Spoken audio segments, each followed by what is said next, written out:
Joint Hopkinton School Board and Hopkinton Select Board meeting. Today, Tuesday, October 26, 2021. So that's our call to order. Next is additions and deletions from the agenda, which I don't know if anyone has anything to change on the agenda. If not, we can go into introductions. All right, I guess it's easiest to go around here. I'm Sabrina Dunlap, Chair of the Hopkinton Select Board. Ken Traum, Vice Chair of the Select Board. Anna Wells. Jeff Donahue. Rob Nato. Andrew Folsom, Vice Chair of the School Board, Hopkinton School Board. Jim O'Brien, Chair of the School Board. And then we have two members who are calling in on two separate phones, which is great. And so, hey, Norm, you want to introduce yourself? Yes, Norm I think it's your turn, Delsey. Hey, Dulce McComa, Hopkinton School Board. We have There we go. Great. the table. Nice. Can we introduce our other folks at the table too? Michelle Clark, the Business Administrator for the school district. Jody Condon, Executive Secretary to Mr. Fletcher.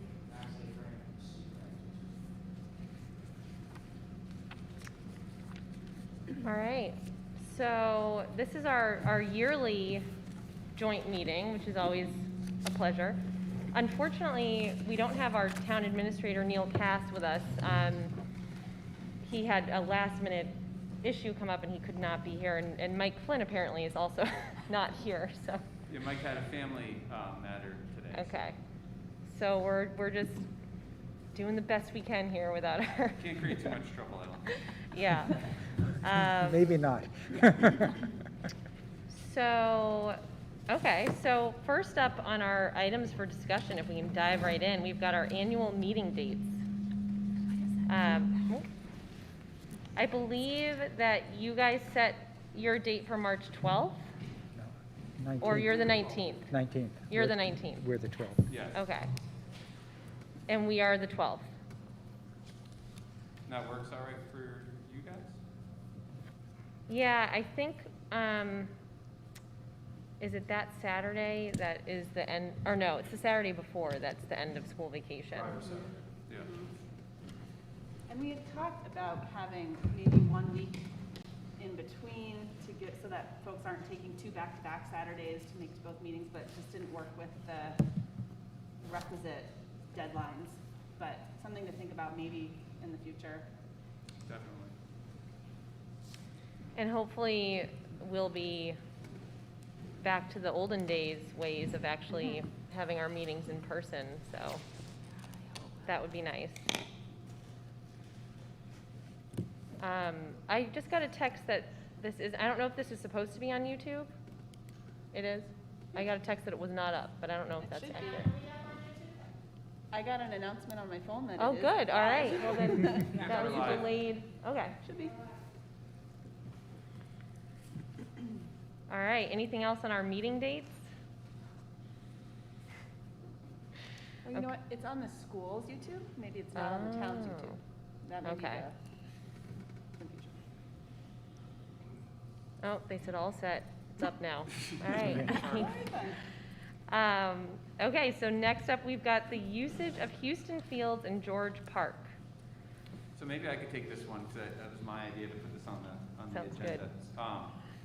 So I remember from my time being on the select board that I guess scheduling of fields is always a challenge, especially for the recreation department, because of all the many users. And then when Mike started, you know, one of the earliest things he said is, "What do you mean the school doesn't own and manage and control sort of the fields over at George Park?"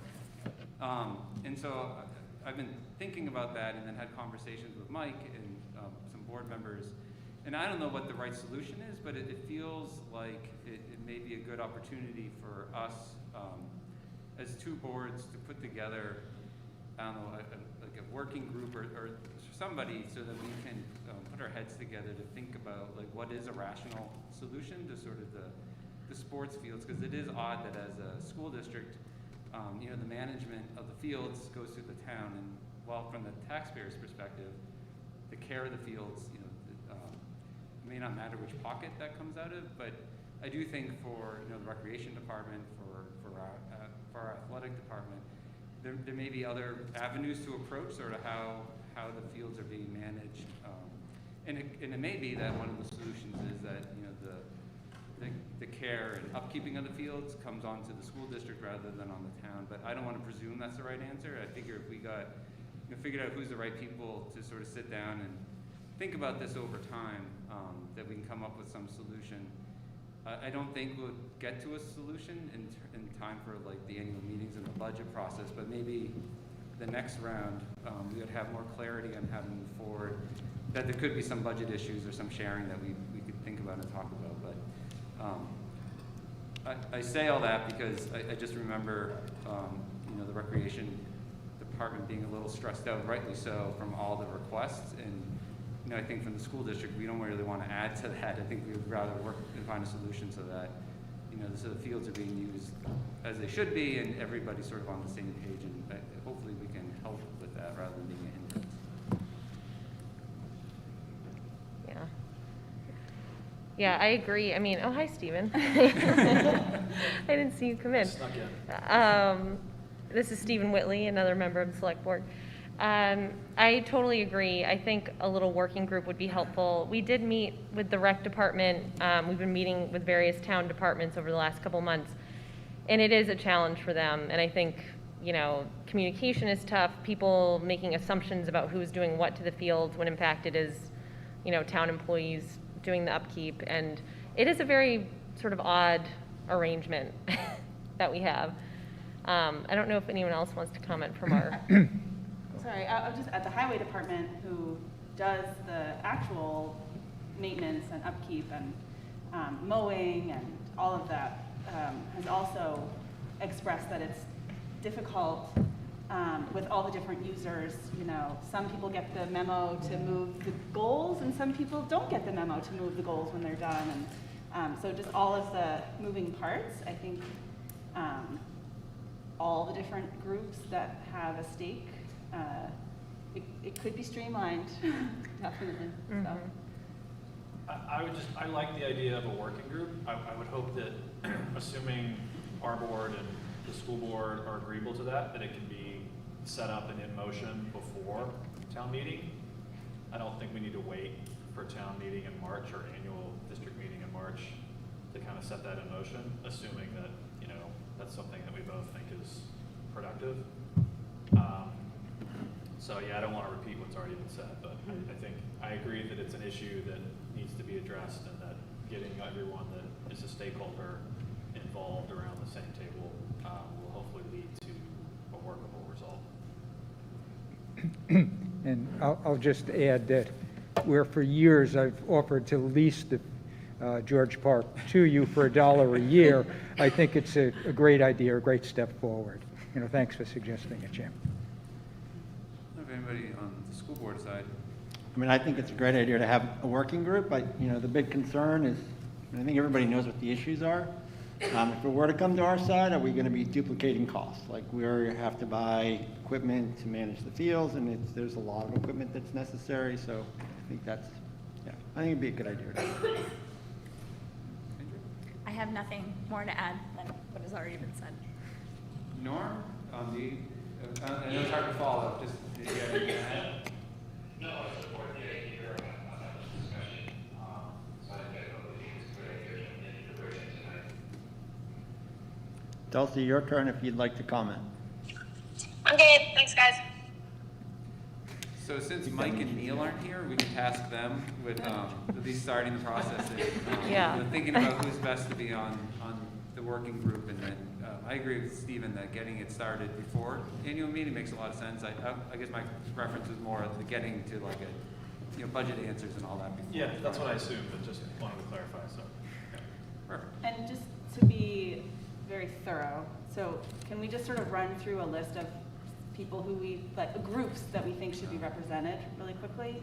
So I just wrote down our Public Works, Rec Department, School Board, Select Board, HISA, Athletic Department at the schools.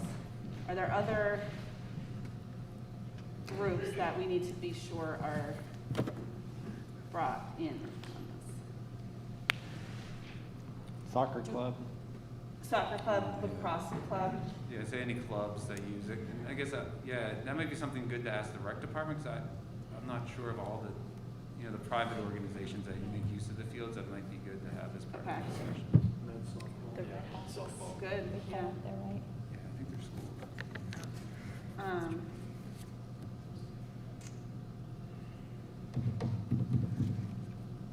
The football team, that's not covered by. I think that'd be covered by the athletic That's what I department. thought,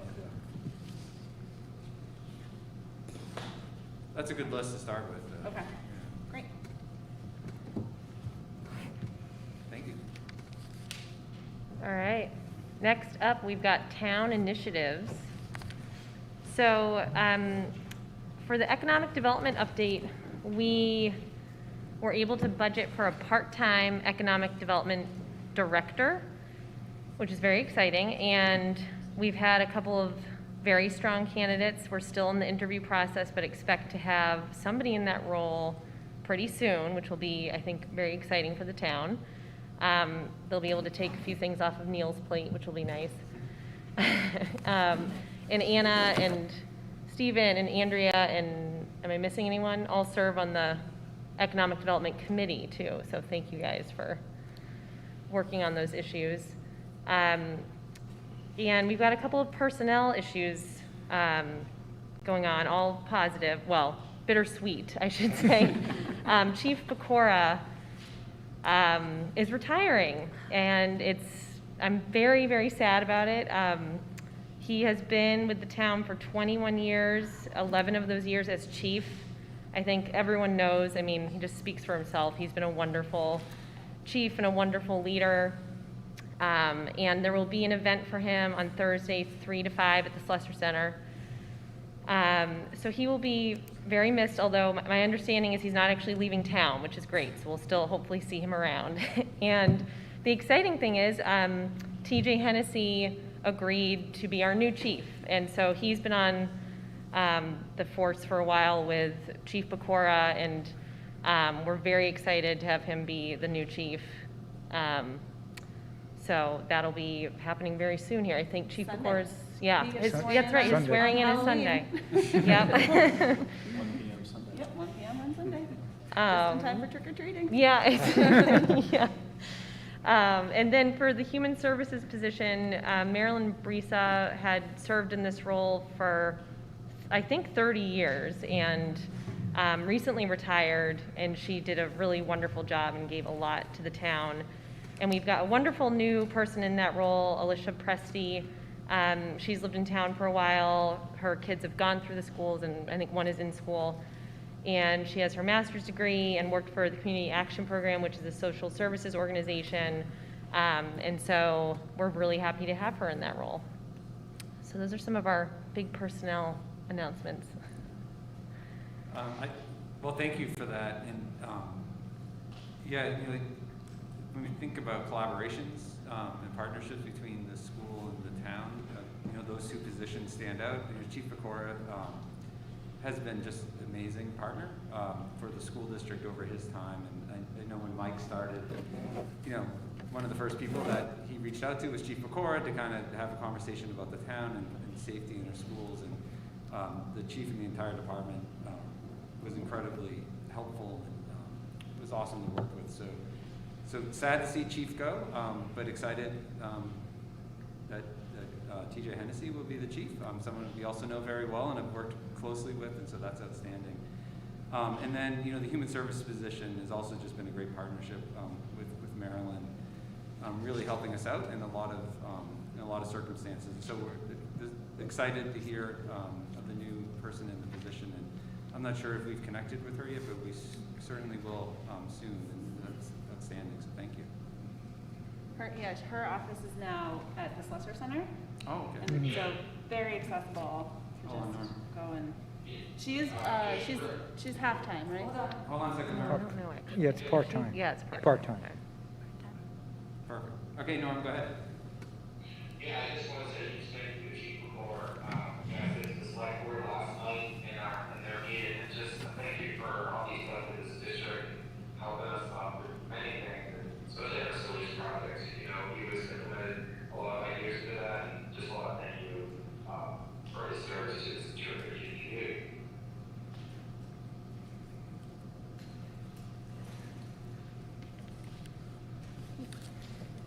All right, so I think it's our turn.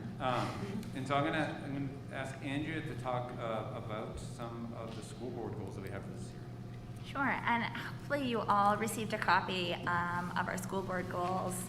If you haven't, they're also on the website. So in the beginning of this fiscal year in July, we had a board retreat, and one of the main things we really wanted to do this year was to draft some goals. So a real way for our board and the community to be able to track and see the changes or the initiatives that and goals that we envisioned for the district and for ourselves and work towards. So we broke them into 4 different categories that we felt were the most important at this time. So academic achievement and performance, facilities, finance, and culture and climate.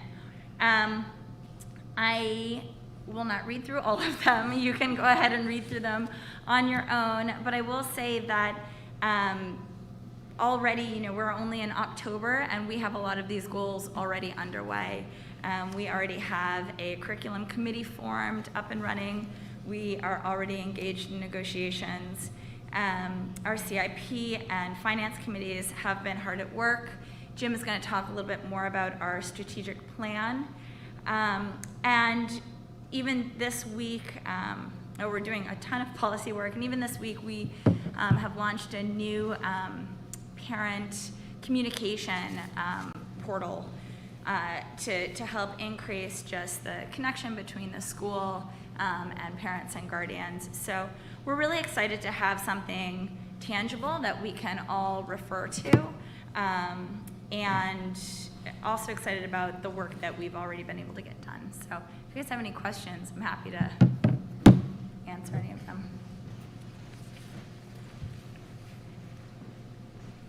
Otherwise, I can turn it over to Jim. Can somebody talk a little bit about your burgeoning CIP situation? Yeah, so we... I know it's kind of still in its like birthing phase. Yeah.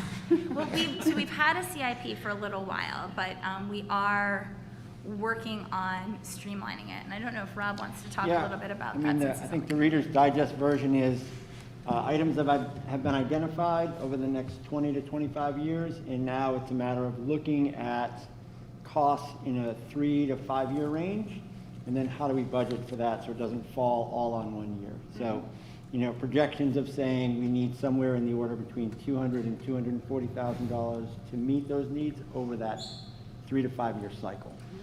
And sort of approaching it that way instead of saying we need $375,000 for next year. What we really need is $625,000 for the next 3, divided out, kind of keep things level. So we're working on that piece of the puzzle right now. Right. And I know Ken's going to ask his question. I'll let Ken. I was going to add to what Rob said, that there was a presentation to the Budget Committee on their CIP, and I congratulated them for copying our CIP approach. But I think it's great, what you're doing. Don't call it plagiarism. We're in a school. It's bad. Mirroring. Mirroring, that's right. Dulcie, did you want to add to that? No, just we're waiting for feedback from the town CIP committee. Hopefully this week or next. We presented to the budget committee, and just echoing what you said, that we want to sort of have a 3 to 5 year plan and then a 20, 25, 30 year plan. And it's awesome, and we're stoked. I see in here that there's updates from the CIP to the school board. I'm sure there's also going to be updates to the town CIP committee also. I believe that's ultimately the plan. Yeah. Okay. Just maintain open lines of communication, yeah. And actually increase the lines of better. communication with the town CIP, yes. Yeah. Great, thank you. So I'll just touch on one of the goals that we're getting underway that I'm excited about is a strategic plan. And this has come up over the years. At the school board table, we haven't jumped on it. But Mr. Flynn, even through his interview process, I think one of the questions he asked us during the interview was like, "Where's your strategic plan?" Which, of course, our answer was, "Well, we don't have one." And so what what we are doing is we, hopefully tonight, we'll vote on the charter for the strategic plan committee, and we'll move forward. We've retained a consultant to sort of help us craft and write it. We're going to be looking for a lot of input from the community, including from the select board. But the goal is to build out, what is the strategic vision for the district over the next, 5+ years. And so the goal is to have, the high-level strategic plan that then informs our board goals for year to year, as Andrew just laid out, which then informs Mr. Flynn's goals and then the administrative team's goals.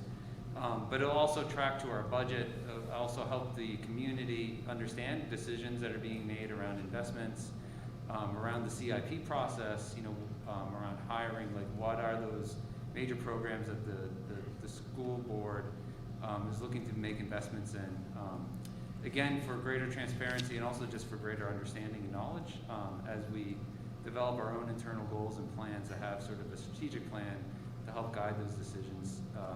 Seems really important, and it seems really important to this board. And this is one of the goals we set during our retreat that we really wanted to see happen.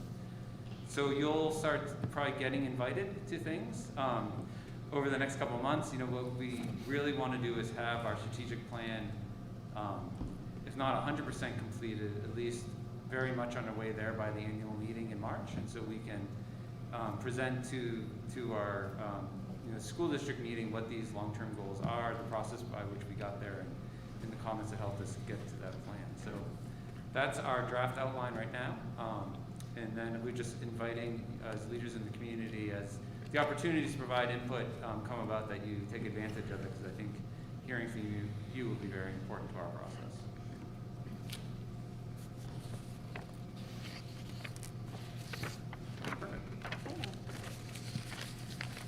And I think we're still on, if there's no other questions there, so we'll hop under budget. And we can start with school district drivers.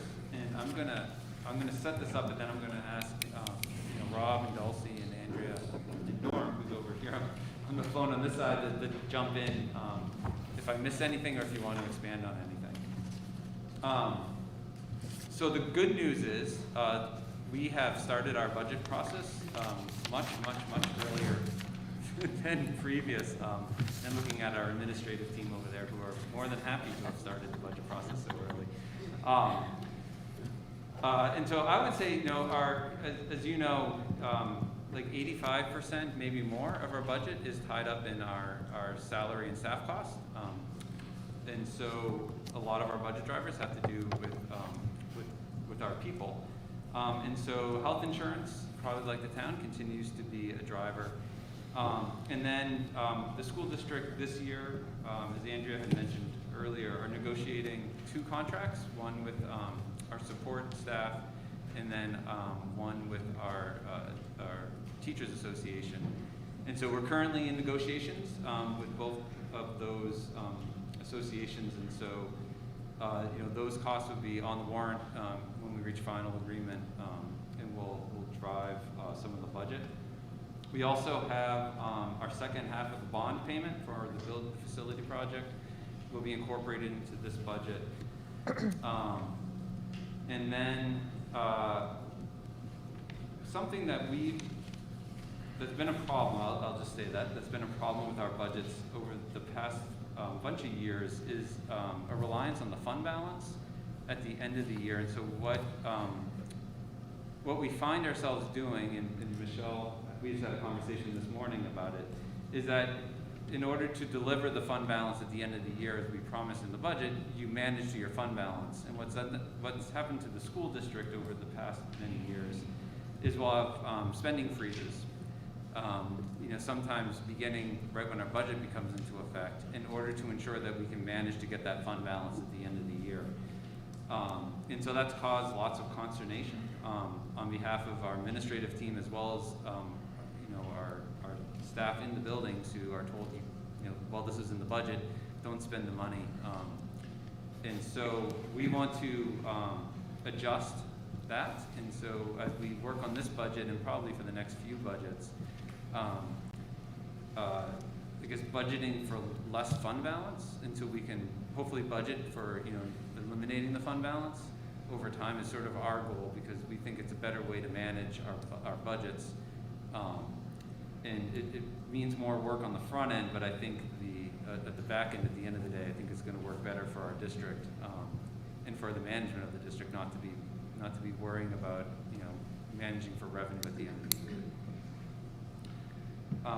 So I'm going to stop there and then invite, Rob and Dulcie, who I know have been working hard on the finance committee on some of the budget numbers, or Andrea and Norm, if you have anything you want to add or color to what I just said.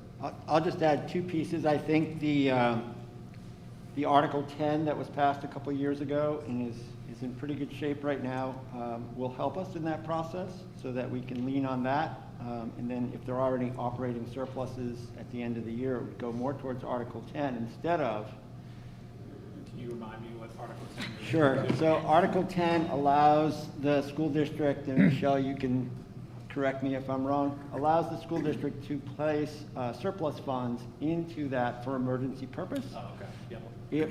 And/or actually predominantly to reduce tax. Yep. So that would become far more important than the fund balance piece. And I think there's also going to be a shift in thinking towards relying more on our trusts for situations where we do have something that comes up during the year, whether it's a maintenance situation or a special ed situation. So I think you'll be seeing us wanting to fund those a little bit more enthusiastically than it's been the practice. Does that sound good? I like to get the pat on the back.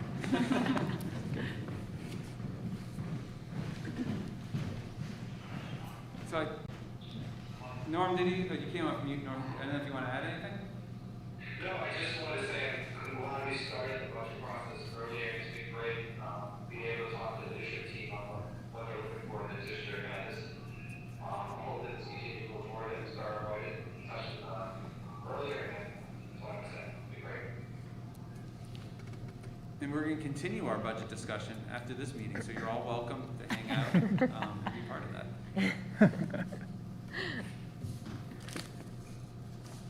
I think that's it for our budget. Happy to answer any questions if there's any.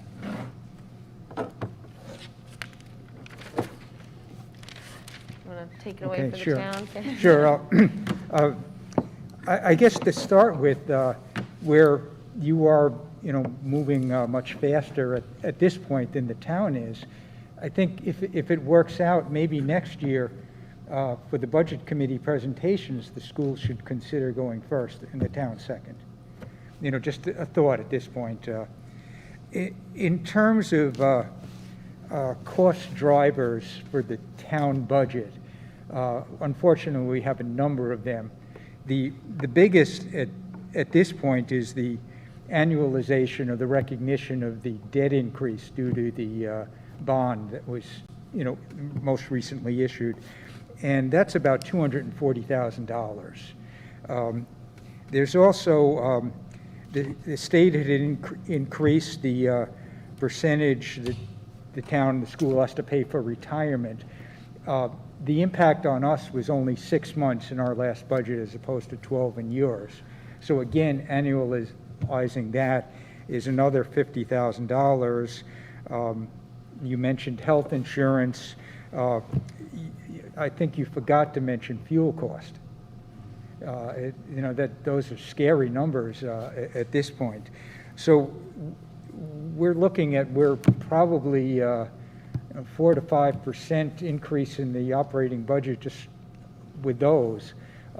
The select board has set an objective, I don't know if we can hold it, of recognizing a 3.5% merit pay increase for our town employees, recognizing we do not have a union.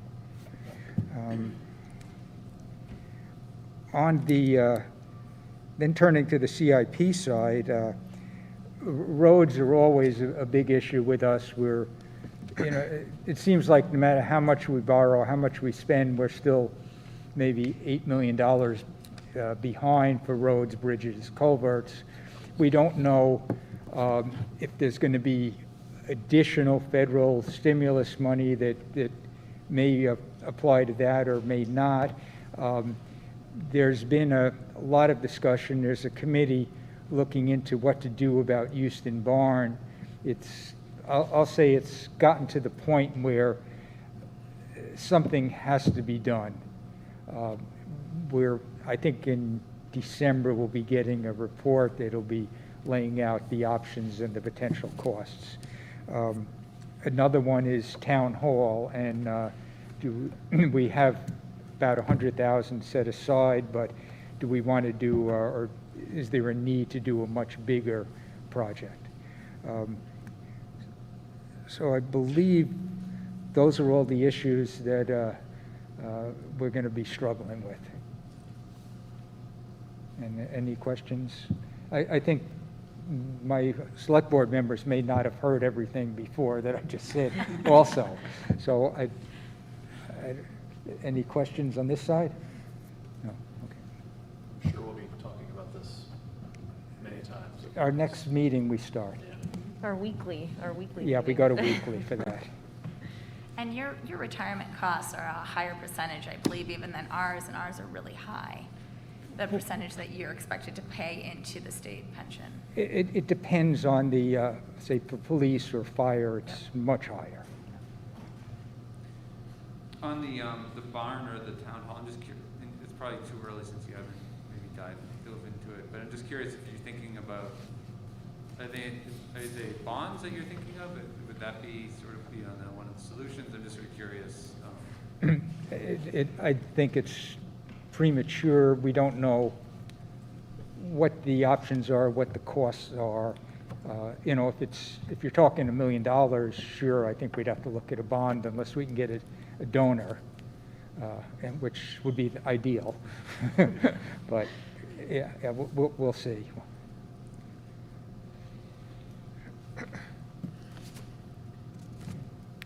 Norm, I'm sorry, do you have any, or Dulcie, who are both on the phone, do you have any questions for the town?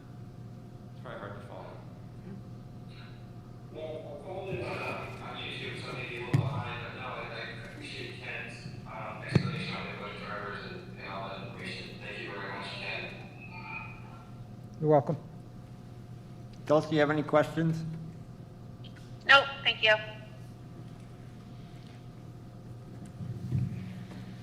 Move on to the next one. Okay, the next item is the assessed value for budget purposes. And as a reminder, the assessed value isn't set by the state until the fall, which was then used for setting the actual property tax rate.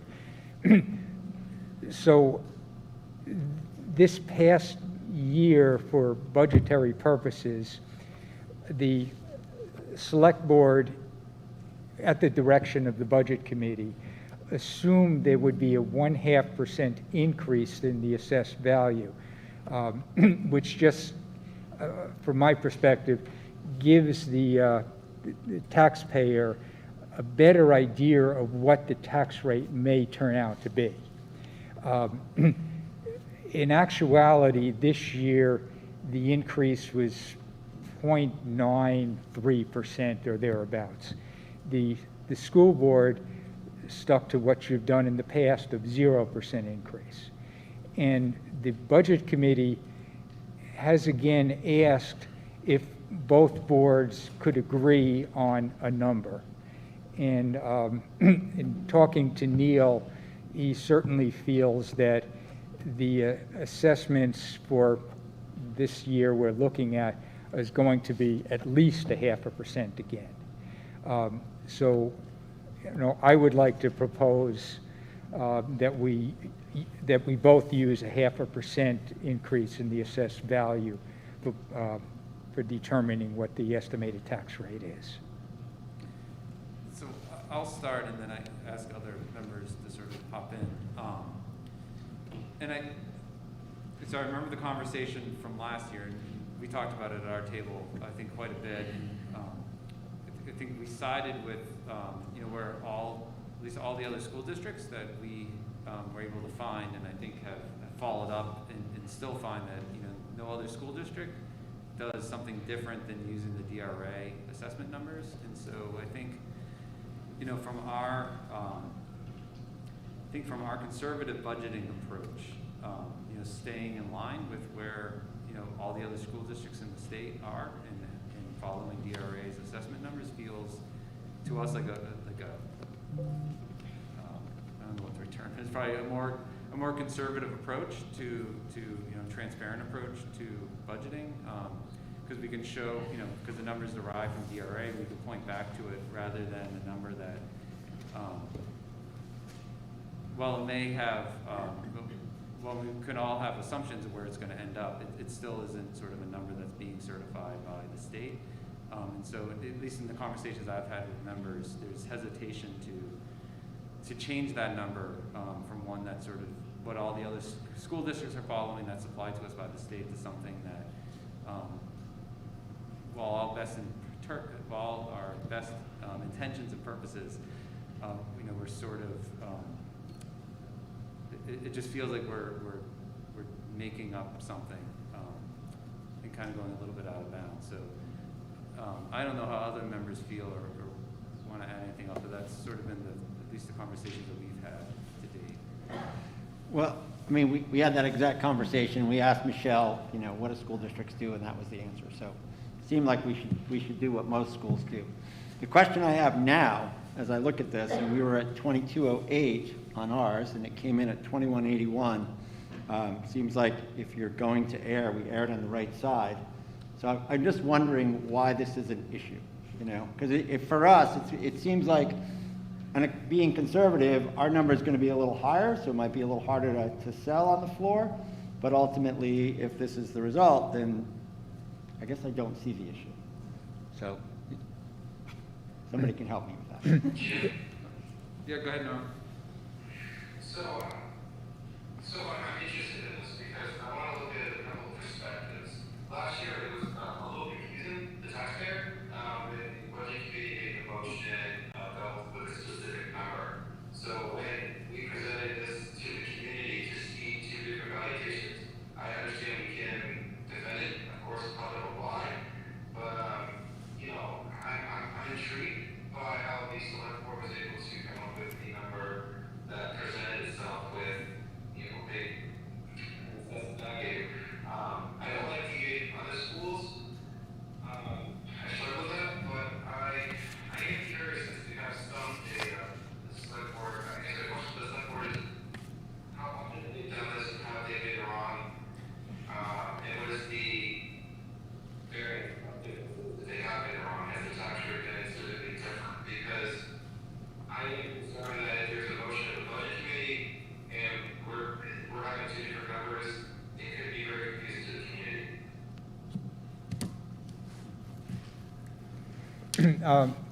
Norm, I believe last year was the first year the select board did this, and it was in recognition of the huge influx in building permits, new buildings, renovations, etc. It just was much larger than normal, and recognizing what the DRA sets in the fall is based on as of the prior April. So the DRA numbers are already, in effect, 8 months stale. And what the select board knows is that we've been, again, seeing since April more building permits, more renovation permits than usual.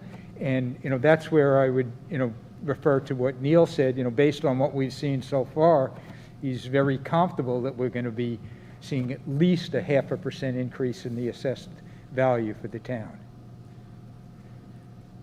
But in either way, the taxpayer makes out, right? And so, well, maybe not in either way, but the assessed value is your guesstimating holds true. At the end of the year, the taxpayer is going to do better than the assumptions made during the budget process. And so, I guess maybe to Rob's point, what's the purpose of making that adjustment now rather than setting the DRA number, and then at the end of the year, if if the assumptions that you're making hold true, then you know, what we're going to all pay out of our pocket will be less because of the higher assessed value. But it seems rather than making the assumption going into a year, why not have the why not wait until the end of the year and then see those savings on the back end, which seems to me again like a safer alternative because your number you're starting with is a consistent number that you can point the taxpayers back to, saying this is where DRA came up, rather than saying this is what DRA came up with, but we're going to adjust it this way based upon a set of assumptions. I'd say that what we're trying to achieve is at town meeting to give the taxpayers the most accurate estimate of what the total tax impact is going to be if they approve all of the requests we're making. So I guess my question then is, if you saw a real downturn, would you also be inclined then to decrease the assessed value? I think to be consistent, sure.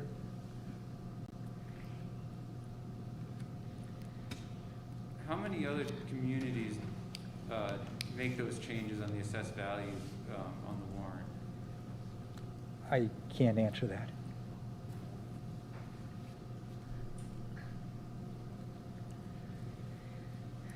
I mean, it just seems like we've got two different systems that approach this in very different ways. And, our end discussion last year was, I don't think Michelle could come up with a single business administrator that doesn't do what we do. So in terms of our due diligence, it seems like we're doing what is the path that schools are expected to do. So I just don't see how we deviate from that to come into alignment. And I also wonder, I'm not sure this is all that confusing. I mean, I think you can explain it that this is what schools do. This is what the town has done for a while, and if there's going to be a discrepancy on our side, it's always been a discrepancy down. So we are presenting you with something that is probably going to state a higher cost than it's actually going to be. But that's the process, just to follow the DRA. So recently we did set the tax rate, and so I asked again, I stepped outside of the BA world asking how the school ones do. The DRA doesn't know of a single school district that does it any different than using what the MS1 value is. Certainly, one item is that the select board sees the building permits and all of that information, and you do not. And that's, I think, a critical fact. I'm not disagreeing, Ken. I'm just saying we're living in two different lanes. I mean, that's fine. I'm just saying the budget committee would like to see if we could come to a joint approach. If we can't, I'm not going to twist your arms.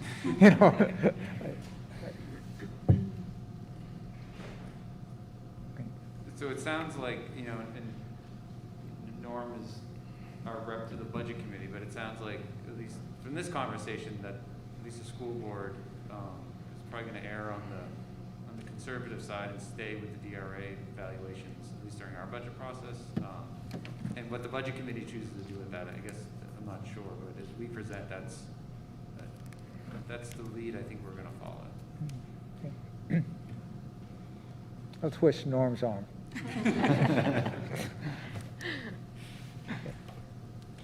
Yeah, I represent you guys, and I respect the choice of the board, but, maybe down the road, something we came with this. I know this, the board has spoken and stuff, but, when you're managing an increase or a tax rate, and you have the data to support potentially, what's coming into the town,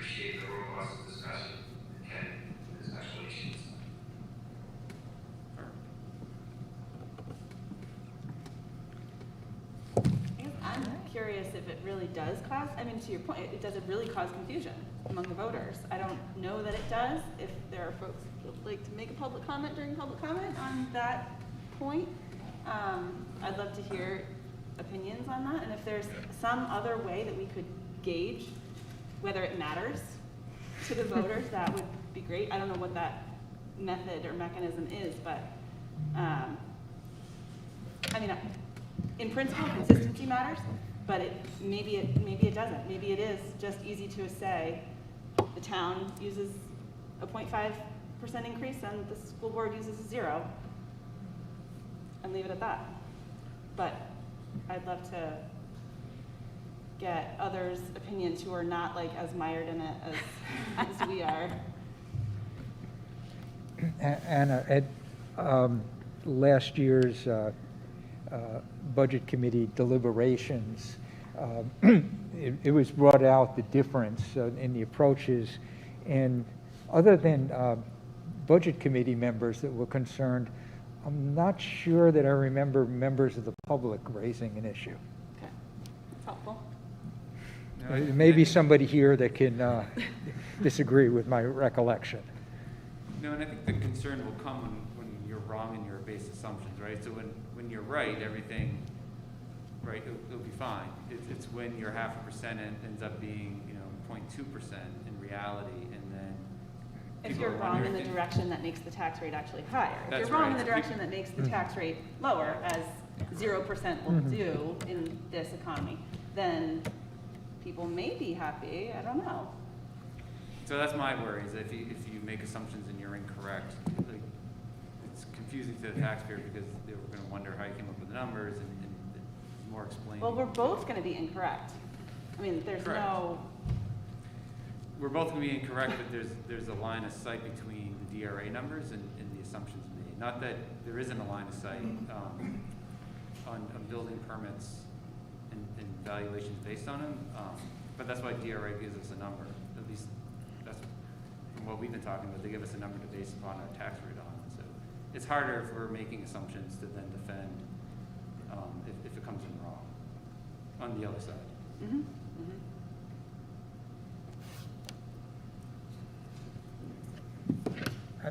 I have nothing further, unless you have questions.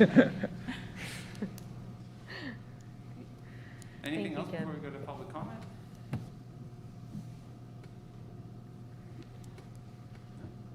think so.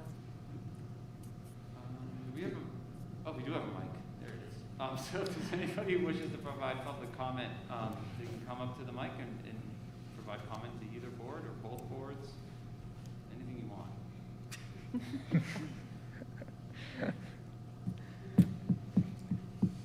All right. Everything was so clear. Love that. Well, I guess No. before we adjourn, I just, I want to thank the select board for, continuing these meetings. I know that neither Bill or Mike are here to share in the joy, but it is, I think, we're both governing bodies of the town, and our town is unique in that both governing bodies sort of have the same footprint, and so I just think it's great that even when the agendas aren't packed or full, there's a lot of debate. I think just getting together and sharing, what's going on, and these conversations are important. So thank you for coming to our building. Yeah, for thanks having for us. hosting us. Next time we'll host a town hall. Yeah. Table is big. No. Great. We'll go back to the Slusher Center. So we can adjourn. All right. And then I know we have a school board meeting, so maybe we can just take 10 minutes and then. All right. So Thank you, Why guys. don't we just start at 6:30? Sure. And Norm, I'll call you back around 6:30. Yeah. Chelsea, you wanna just hold the line? You want me to call you back?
6:33, and we're going to kick off our Hopkinton School District meeting for Tuesday, October 26th, 2021. And we have a full board with us here today, but 2 people are hiding from you. No, I'm just kidding. So we have Rob Nato, Andrea Folsom, and Jim O'Brien here. And on the phone, we have Dulcie Limpoma, and we have Norm Goupel. And we're also joined this evening by Business Administrator Michelle Clark, Jody Condon, our Executive Secretary, and Max A. Frame, our Student Representative. Thank you all, and we will start with the Pledge of Allegiance. Mr. Carrozza, would you kindly kick us off? Be glad to. I pledge allegiance to the flag of the United States of America and to the republic for which it stands, one nation, under God, indivisible, with liberty and justice for all. I'm always afraid I'm going to forget the words. Perfect. So we have one set of minutes to approve this evening. Thank you, Jody Condon, for helping me figure that out. We have our last sets of minutes from October 12th meeting, and so is there a motion to approve? So moved. Second. Is there any discussion? All right, hearing none. All in favor? Aye. Aye. Aye. Anybody opposed? Ayes have it. So next is schoolwork student representative comments, and I'm going to look to Max Afrin. So from the schools, I think everything's going very well. People are very excited this week, especially the rescheduled homecoming happening this week, which should be really fun. Additionally, playoffs are starting, which is always a fun time of year, with every team being really high seed this year. I think the field hockey team's a 1 seed. I think the girls soccer team's a 1 seed. The boys soccer team's a 2 seed. With every team being highly seeded, it should be a fun playoff run for everybody. And yeah, I think everything's going pretty well. All right. Thanks, Max. And then school board comments. And look to the table first, and then those on the phone will call in next. So, Rob, anything tonight? Sure, a couple things tonight. So I had an opportunity to go to the Bradley Kidder Law Conference about a week and a half ago, which was really, really well done. A lot of great information for me, superintendents, school board members, et cetera, and brought back a lot of things for the board to discuss in terms of policies and updates on educational laws, so it was a good opportunity. And on the sports front, I will add that the cross-country championships are this weekend, and floating under the radar is the girls cross-country team that has done exceptionally well in Division III, but also, if you're a cross-country follower, you would know that they are ranked 3rd in the state of New Hampshire overall, all divisions right now. So it's going to be an exciting day in Manchester on Saturday. Nice. I don't have anything today. I don't either. Dulcie, do you have any comments today? Nope, all set. Thank you. Thanks. And Norm? Sure, I'll say a couple things. I just, maybe when we kill this meeting in remote, it's great to get to do this. I just want to say thank you very much to Jody for preparing my packet. There's a lot of documents that you could just provide me, so thank you, Jody, for doing that. So participating in this meeting. Shout out to the sports team this week. A lot of big playoff games. I wish them success. And I'll give a shout out to the cross-country team too. I followed them too. And it was been a great hockey championship this weekend. Last night, I just wanted to say I was really excited to see Matt's go beat yesterday of the Parrot Square. I signed up for that last night. I look forward to seeing that start up in the area. It's a good application for our parents to use to stay informed of the school district. So thank you, Matt, for sending that out. That's all I have to say. Great. Thanks, Norm. All right.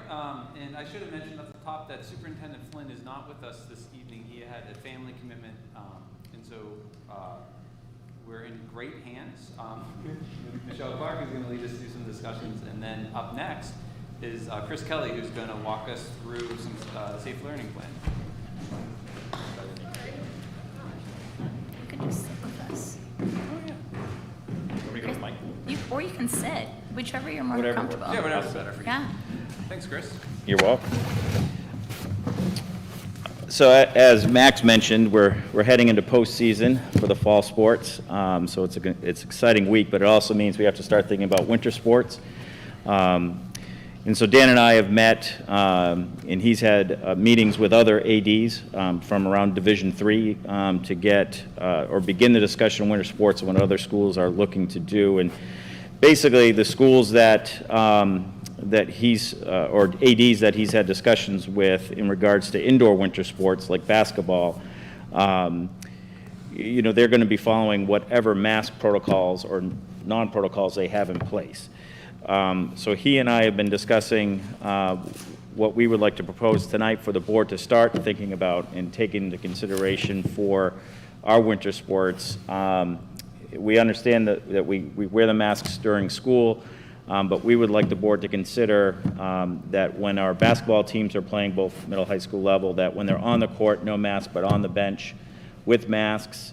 And to consider allowing fans. What we would like to propose is that for our home, for both our boys and girls at the middle school and high school level, that they would be allowed 4 guests, 2 parents, and that would allow for siblings. And then for away teams visiting us, 2 guests per player. And we would have to come up with a ticket system that would allow us to track that and keep, so we knew who was coming in. So that's where we would like to move towards into the fall and have the board to consider. When we travel, that we're going to have to know what schools that we're traveling to, what their regulations are, and what the board would require our players or athletes to do. So, like if we went to a school that didn't have a mask mandate, are you still going to require our athletes to wear a mask on the bench? So we would look for some clarification there on what the board would be looking for. So that's really that and the update that I have at this point. Great, thanks, Chris. And so I guess I would just ask reactions to any reactions to the winter sports plan as Chris has laid out. Can I just ask a clarifying question? Please. So it was no masks while they're on the court, masks on the bench, and then I think I missed what you said about spectators, coaches, refs. With masks, I assume, or are refs unmasked? I would imagine the officials would be unmasked too. They're going to Okay. be on the court as well. Okay. The fans would have to wear masks. Okay. They're going to be in the stands. We went with 4 for the home because last year we understand why, but it's just unfortunate that everything had to be live streamed and parents had to watch at home until we got to the senior night. But gyms are opening up a little bit more to allow for fans to go and watch their athletes play. So, but they would be masked. And if we went 4 for home and 2 for away, I think we'd still be able to sit them apart in the stands pretty easily. Does the NHIAA come out with anything, or are they just leaving it to school? It's going to be local control. Yeah. I was I'm on the NHIAA basketball committee. So we had our meeting last 2 weeks ago, and it wasn't a discussion there because they're leaving it up to the districts. And have you gotten any word what other districts are doing around us, or in Division III that we play? Not specifically. I would have to go and look on their websites to see what but what Dan reported back to me and talking to the ADs from Division III, they're all abiding by what their school district right now has in place. So if it's optional, it's optional. If there's no masks, then there's no masks for indoor sports. If there's masks, then there's masks. We're kind of going that, we're requesting the board's consideration for no masks on the floor, but obviously fans and when they're on the bench, because we won't spread them out if there's fans. If you remember last year, we had them spread out, and we had all the benches on the other side of the gym because we didn't have fans, which must have been an official's dream game, right? Because there's no fans yelling at them when the call's not made. So, I don't know that it has to be a decision tonight, but we're getting ready. Tryouts will happen in another month. So that was going to be my question of when do you need certainty on because I assume players are going to want certainty on this as well, and parents. Well, we're going into this week of playoffs and into finals, hopefully, for all of our teams that are in that position. So I think in the first board meeting in November, if we could have a decision by then, that would help Dan out to know when he's, to know what he needs to tell his coaches and those conversations he will have with parents. Any, Nora, go ahead. Yeah, I'm just looking for all this remotely, but I guess my question is, I'm not sure the answer to this. When did they make a decision? Because this is probably more of a robust discussion than I was all in person to discuss. You know, I guess where I pause a little bit is if these students at high school level or middle school are basketball playing, is this going to trickle down to other sports that we already approved, like ISO? So, there's a whole thing, honest, but I'm a little concerned about that. We can have all the information in front of us to make the best decision. So, if we could table our approval until we really kind of get more of a person to discuss this, I think it may be, it's really difficult to follow this for all the important decisions. Yes, sorry you didn't hear that. So Chris said that we don't need to make a decision tonight, that it would be in our first meeting in November, which I think is, we meet on November 9th. And so that should be, Chris is nodding his head, so that should be plenty of time. So we don't need to make a decision tonight, but I do welcome any sort of, any thoughts on at least what's been presented. But we'll have a more thorough discussion at our next meeting. Okay, that's appreciated. That will have more time. Thank you. Yep. I think Max had a question. Oh, Matt, sorry. Would there be like any testing requirements, like with pool testing? You could, I guess in theory, have all the athletes tested weekly, I guess. Would there be any sort of thing like that? We haven't, Mr. Meserve and I did not talk about pool testing. When we think about the number of kids that we'd have to do every single week, you know, Amy Cook, our school nurse, she's pretty busy. I check in with her daily about, you know, where we are. It'd be tough for her to take on, you know, let's say an average of 12 kids per team. So you have 24, you know, at the high school level, another 12 or 24 at the middle school level. That's 48 kids. 48 doesn't seem like a large number, but that's a lot of kids to do a test on one day, on a Monday. The other piece is that, you know, the schedule is changing for basketball. So they could be playing up to 3 games a week. The first couple weeks, it's going to be 2 games, but they'll roll into 3 games a week after the first of the year. So NHIAA has shortened the season, but not the number of games. So Monday, Wednesdays, and Fridays we'll be playing games, and Tuesdays and Thursdays are well, if you're a coach, they're not really going to be practices because you're going to have to save legs. You know, Coach Roy and I have been talking a lot about it because I do a lot of AAU coaching in basketball too, and it's a lot to expect out of an athlete playing 3 games a week, basketball-wise. This is unrelated to the topic, but I'm curious as to what was the logic in them doing that, do you know? Shortening the season, because the winter season for basketball is the longest season there is for high school athletes if you play basketball. So they were looking to shorten the length and the number of weeks the kids are playing basketball.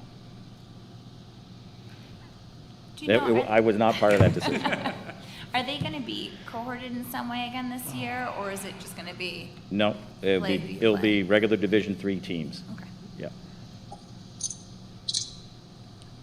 Is there any, oh, sorry, Andrew. Well, I was wondering if Dulcie came off of mute, so I didn't know if she had a question. Dulcie, do you have anything to comment, question?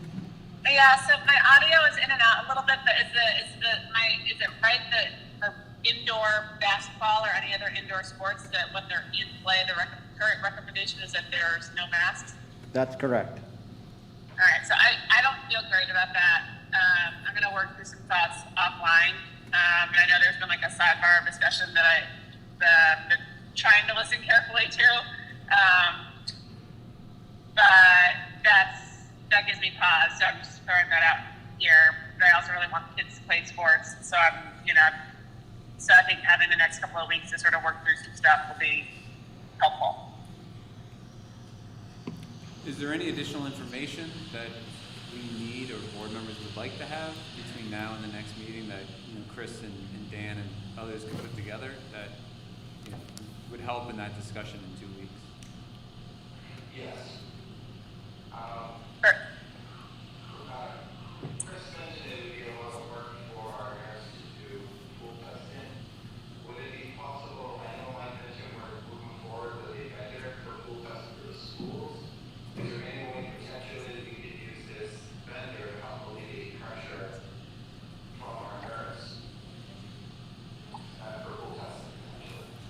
potentially, that's probably an option that we can explore with the vendor, depending when they get everything up and running.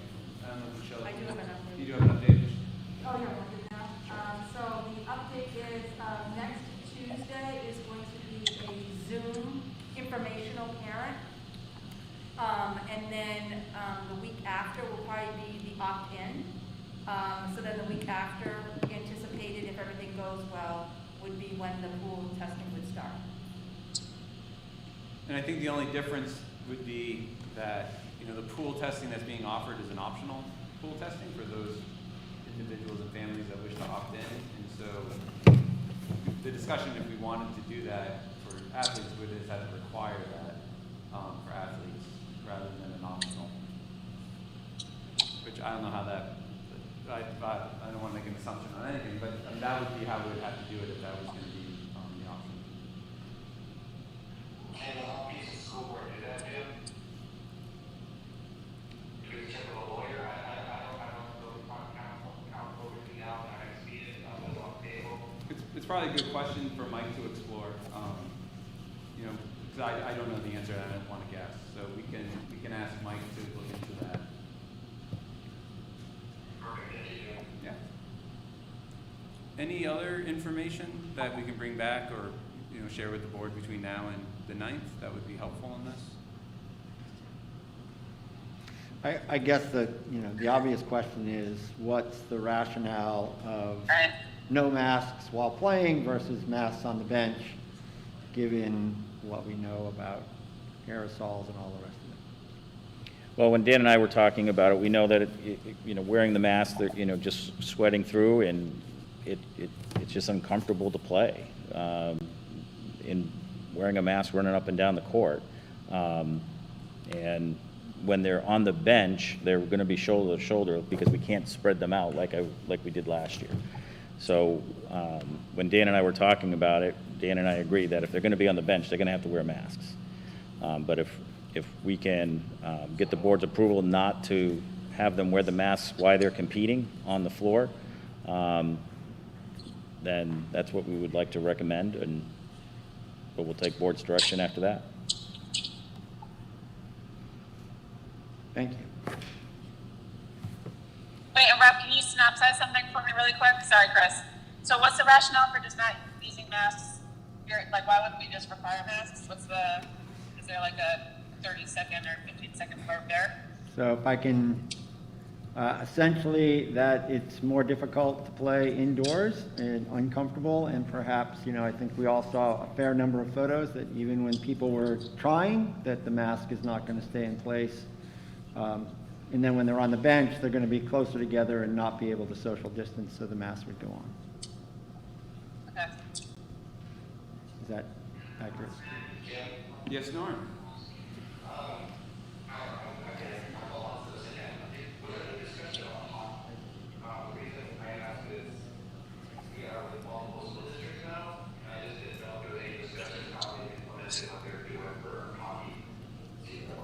Great question. Chris? Dan and I did not talk about hockey. Hockey is owned by John Stark, since they're the parent school, if you will. So our athletes would have to follow what if they said mask, they're going to have to, because they're the owner of that program. So would you, between now and I guess the 9th, would you check in, with John Stark and just to see what Sure. they're doing on hockey? Because I also think that would be helpful information to be able to share, at the next meeting. Yeah, what that's they're doing. That'd be great. Can I ask another question? You sure can. So is this for middle school and high school sports or just high school sports? Well, I don't know how you do it for one over the other, so Dan and I said both middle and high. It would be for both, Dulcie. And are there kids who are younger than 12? And I know I should know this, but I'm literally just asking so I don't make an assumption that's really dumb. But are there kids in the middle school who are younger than 12? I didn't hear. Any kids in the middle school under the age of 12? Oh, I don't believe so. No. I wouldn't think so. Yeah, we don't think so. Under the age of 12, they all belong to Amy. Only if they had skipped a grade somewhere along the line, maybe 2. Okay. Bill says 2. And we cannot ask for voluntary contribution of vaccination status? No, No. that's correct. Okay. Okay. And, but they, okay. All right, okay. I'm working through parameters in my head. Okay, thank you. Any other questions or thoughts? Not right now. All right, Andrea? Oh, there's no one else over. So what we'll do is we'll have this on the agenda in 2 weeks on the 9th, and then Right. we will reach a decision on the 9th to be able to give to you and Dan to implement moving forward. Yeah, and I'll ask Dan to reach out to the AD at John Stark and ask about Yeah, that. that'd be great. And then we have a short task for Mike to do in terms of Norm's question around, can we mandate our athletes to be tested to play sports? I do have one more Oh, question. yeah, please. So you work with the AAU groups. What's their practice and what was their experience last winter? Well, this past fall, no masks. So, not in New Hampshire. In Massachusetts, my older daughter, I say older daughter because I have all these younger sixth graders who think I'm their father. But my daughter, when she plays in Massachusetts, had to wear a mask. But that was town by town. So Westford, Massachusetts, they put a mandate in that everybody had to wear masks, and that's where the tournament was. It wasn't a tournament-driven thing. But all in New Hampshire, at the Rim Sports Complex, out in Hampton, the Barn Sports Complex, no masks. Dairy Sports Zone, no masks. And any evidence of outbreaks or? Not within the organization I coach with, and it's a pretty large organization. Thank you. You're welcome. Yes, Norm? I just want to say one thing. My question about the board requiring something is not something that I demanded that it's just I want to know what we can do, what's in the how, making sure that we are legally compliant. I don't want to wait on anything yet. I just want to make sure that's clear to the community. I'm just trying to collect data, collect answers, so we meet on that, get all the information we have to make the right decision. Yeah, understood. Thank you, Norm. Yep. All right, Chris, anything else for us tonight? No, thank you. Thank you so much. Thanks, Appreciate it. Chris. Have a good one. All right, next item under current business is strategic plan, and so I'll speak to this briefly. And the cat's already a little bit out of the bag since we just talked about it with the select board a few moments ago. Everybody on the board knows that this setting up a strategic plan was one of the goals that we had set. And so we voted, or at least we moved, I don't even know when it was, a couple weeks ago, that Norm and I would serve on the strategic plan committee. And so we've met with Mike and the consultant that Mike has brought to the process. The name is escaping me, but I'll pull it up in a minute. Dan, are you talking about who's What's that? Are you talking about who? Richard Barnes, thank you. Richard Barnes, who's going to help us with the plan. And so in the packet, we have a charter for the strategic plan committee. And so the idea is that we would have a steering committee made up of about exactly nine individuals who would serve as a steering committee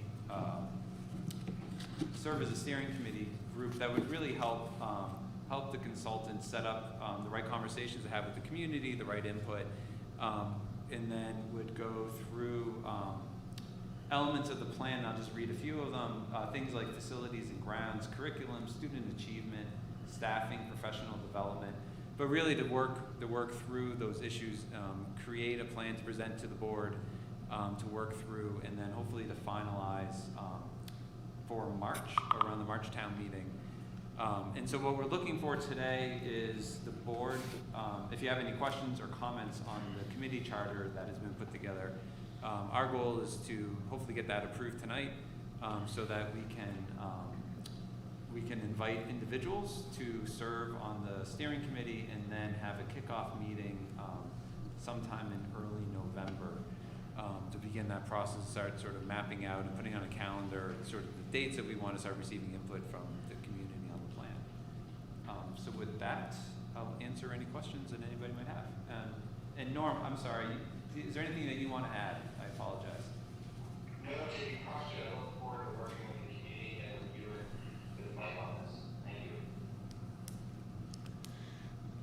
Just like when we did the superintendent search, we had a lot of different stakeholders in the community that we tried to reach out to. How do you foresee that? Yeah, so we spoke to the consultant about this, like how best we want to do it. So I think the first goal is to organize the steering committee, and then, either through focus group conversations, and then doing actually in-person meetings. We could do that here in the school buildings with teachers, support staff, but we could also probably schedule some with outside groups.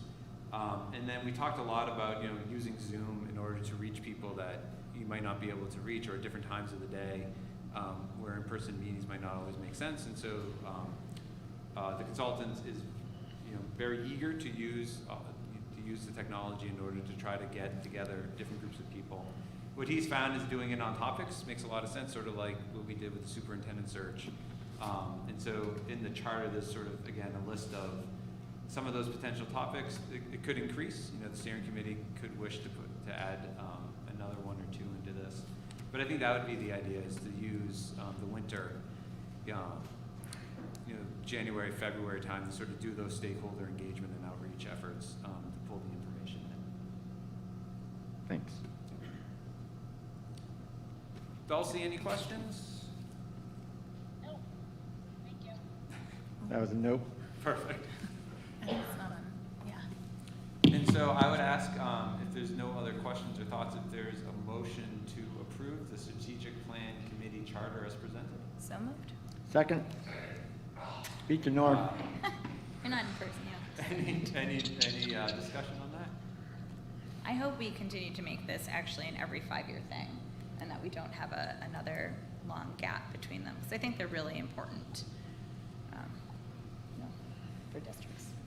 Yeah, I agree. In meeting with Mike and Norm and the consultant, I'm pretty excited. I think that he brings a lot of fresh perspective to the process, and I do think, as I said during the last meeting, being able to tie, our annual goals and the superintendent's annual goals and our administrative teams to a written document that's transparent and clear to the community why we're making those decisions and putting the prioritization as we are. I just think it would be very valuable to everybody. So,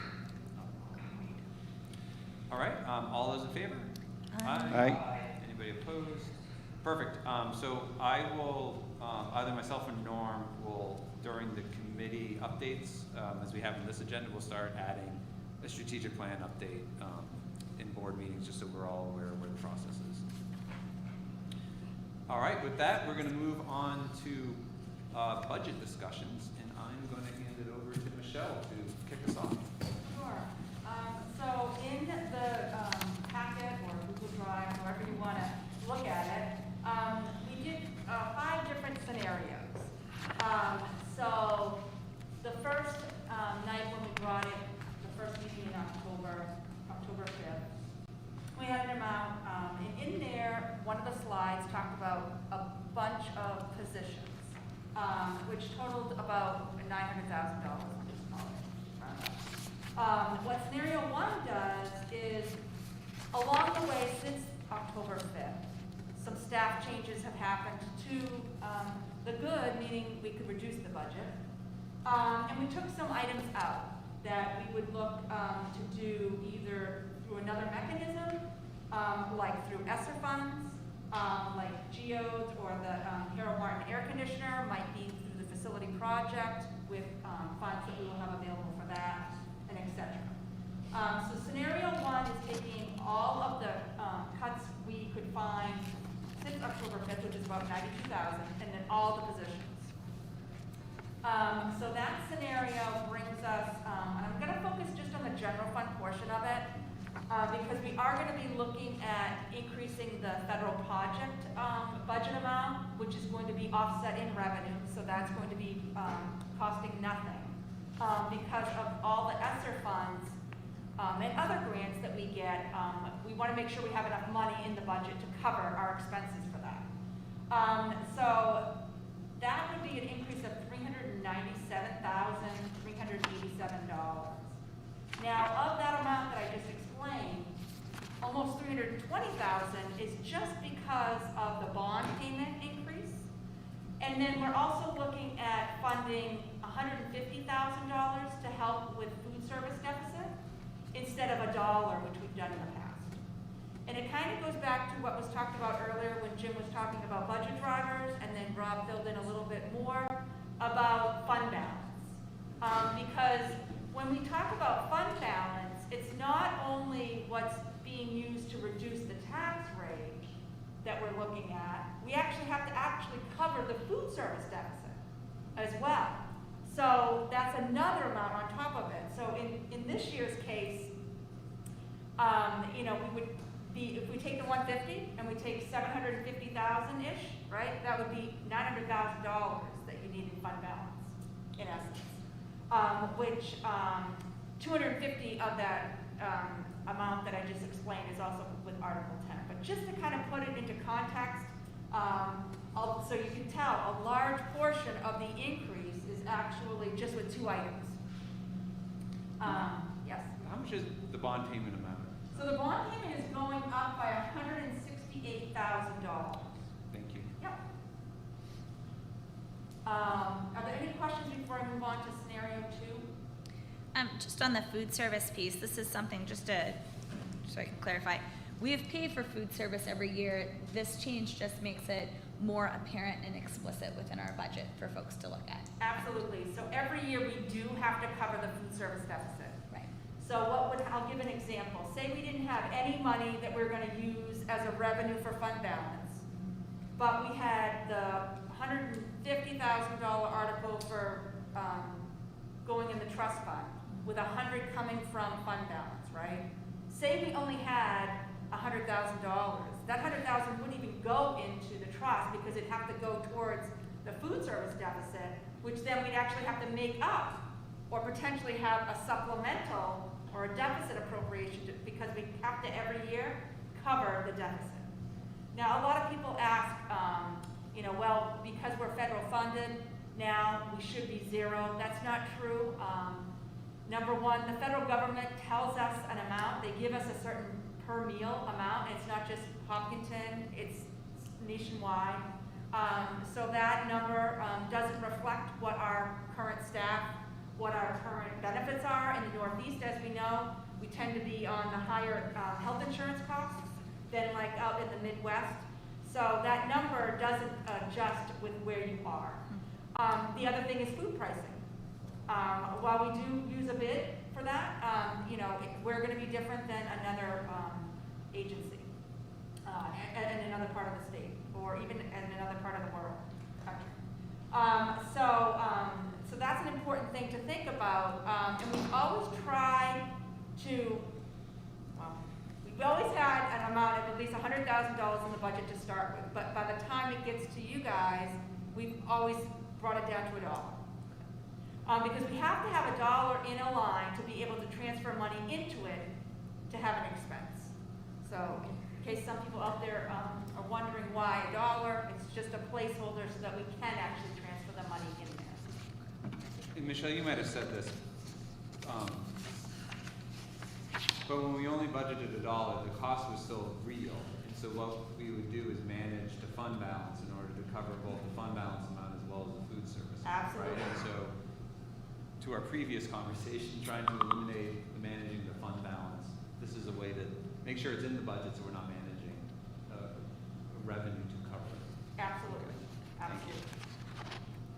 Michelle, in this scenario, you guys were able to find $92,000 in reductions that you're going to fund through other resources or kind of depreciate without having to go over the next couple of years, correct? In option 1? In option 1, it's kind of a little bit of that, but it's also staff changes that have happened.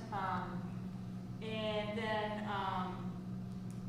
some other are just cuts for, you know, because we're doing it so early, you know, we're seeing things come in as we're moving along. For instance, you know, you get revised numbers on, you know, property liability or workers' comp or just other examples kind of so we're just trying to reflect as much as we know moving forward. So sorry not to be, but it's a little bit of a mixture of stuff. So my question is on fixed costs and bond and stuff, what is the total increase? 2.71, that's basically, I don't think a lot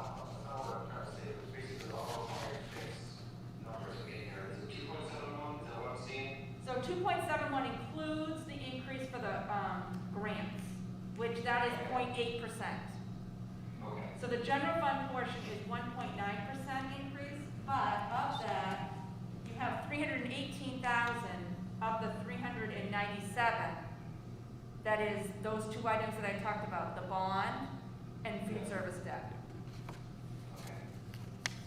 Perfect. And yeah, I agree with you, Michelle. It's great to see us budgeted what we need and not taking out of places to cover it. So this is great. We should see this is what's going to cost. We haven't seen it. And Michelle, the 92,000, I think the answer is right. Those reductions are carried through the other scenarios as well. They right? are, Okay. yep. It's great, it leads right into, no, it's great, it leads right into option 2, so you'll see it's 91,88385, I just rounded up to 92,000 for those that are looking on. So again, the column in the left, the first one that talks about that's happening no matter what the board does. Unless you tell us to change that too, but you know, then we get into what is out and what is in.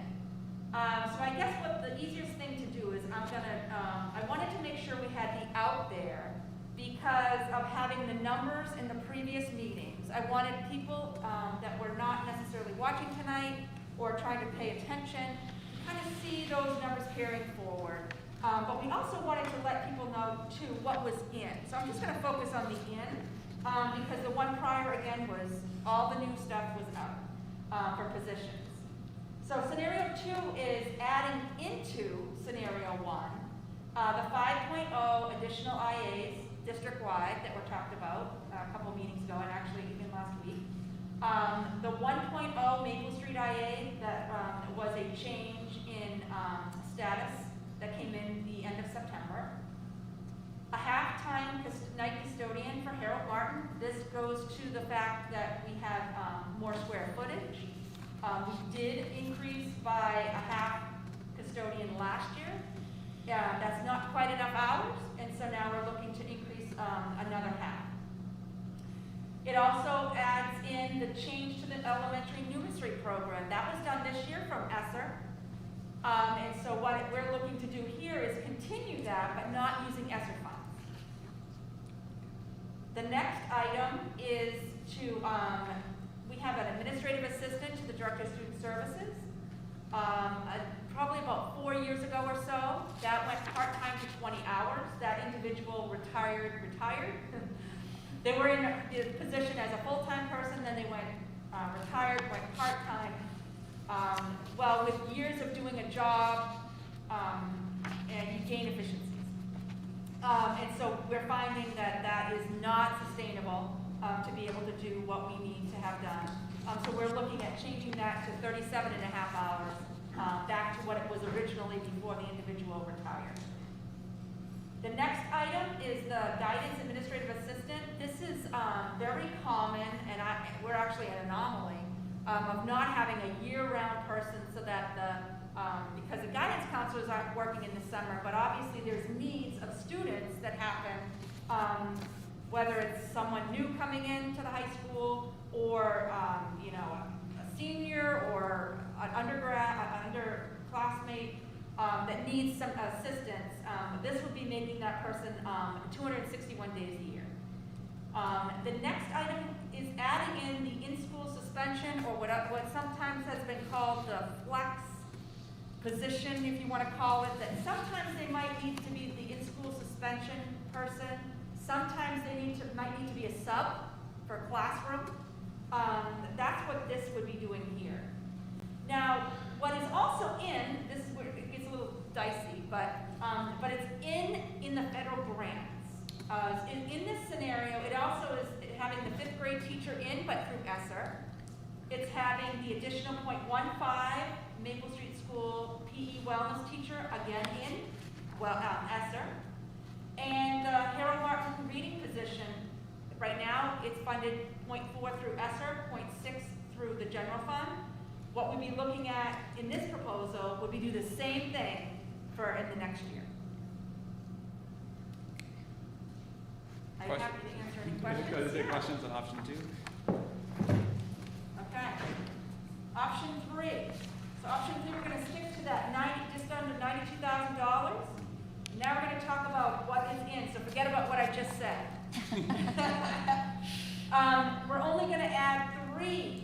instructional assistants. Now, and this also includes the Maple Street addition. So instead of 6.01, this would be just 3.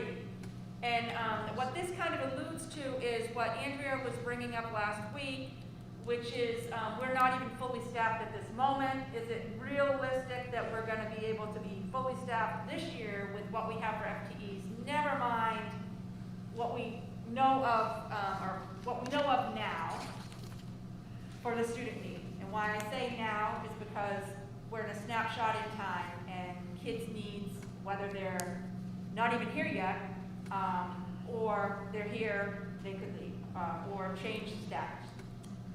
So that's what that does. It also is adding in 1.0, Director of Curriculum. Now we're also looking to add in this scenario the 5th grade teacher in the .15 Maple Street, but not having it be out of ESSER. It's out of the general fund. Also, this will be adding .4 of the science additionals that were talked about for the high school. Again, this brings up the .5 additional night custodian for Harold Martin. We're also talking about the elementary numeracy program, having that change again be in the general fund. The change to the administrative assistant to the director of student services, which you just talked about a little bit ago, that one would be in here as well as the guidance administrative assistant year-round.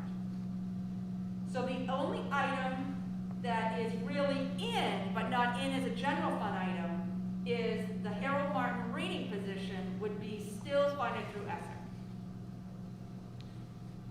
Michelle? Yes? Could we fund the 5th grade teacher still for ESSER this year and consider it as a budget item for next year, not ESSER? Yes, you can have it in ESSER again, or you can have it in the budget. What would, I don't have the numbers in front of me, what would be our remaining balance if we were to fund the 5th grade teacher through this? I mean, it's not much right for it now, but it's Yeah, just. so I think we have about 250 earmarked that's left. And so then if you look at, if you're looking at the 5th grade along, that's like a little less than 130,000, so you have 120,000 left in this scenario. Michelle, what? Oh, go ahead. No, go ahead, Norm. Go ahead. Yeah, when is the expiration date on that account again that we use by? Sure, September 30th, 2024. Perfect, thank you. Yeah. So Michelle's the advantage of not using ESSER for those positions, just to bake it into the budget earlier, not waited a year, essentially. A year. That, and also, and I'm gonna just speak, because obviously Mike's not here, and we haven't had this conversation, but I would think a little bit of, we still are in the early games of not knowing exactly what the needs specifically are, right? So that's the worry, is that we're gonna see some things with testings and other things that are gonna come up that we need stuff on top of what we've already know we need, and it's legit. And so, yeah, it's just kind of hinging on that. Because the beauty is September 30, 2024. If it was September 30, 2023, It'd be easy. it'd be easy. It'd be very easy. Now, some might say, are we gonna get more ESSER funds? It's absolutely possible. We haven't heard of anything. The only thing I heard recently is supposedly we might even get some more food service money, even though we just got it. We talked about this at the couple meetings ago for the board. So yeah, that's the scenario here. Other questions for Michelle on option 3? Okay, so then we're on option 4, which is again taking the $92,000. Then it's taking the 3.0 additional IAs, which we just talked about. That's going to be still in this scenario. We're going to talk, the 1.0 director of curriculum is in this scenario as well. I'm going to skip down a minute because I'm going to do this in this scenario. We also talked about the elementary numeracy, the changes to the administrative assistant to the director of student services, and the guidance administrative assistant. Those two are all in this scenario. The last piece is looking at the facilities structure that we've talked about before and kind of making it that it would be the part-time custodian with a part-time maintenance as a whole, and then, resources there for structuring for, other staff. So that's what's in that one. Again, let's, talk about what's in this, but in ESSER. In this scenario is Harold Martin reading would be coming out of ESSER. The additional 5th grade would be coming out of ESSER. And then the .15 PE wellness for Maple Street School will be coming out of ESSER.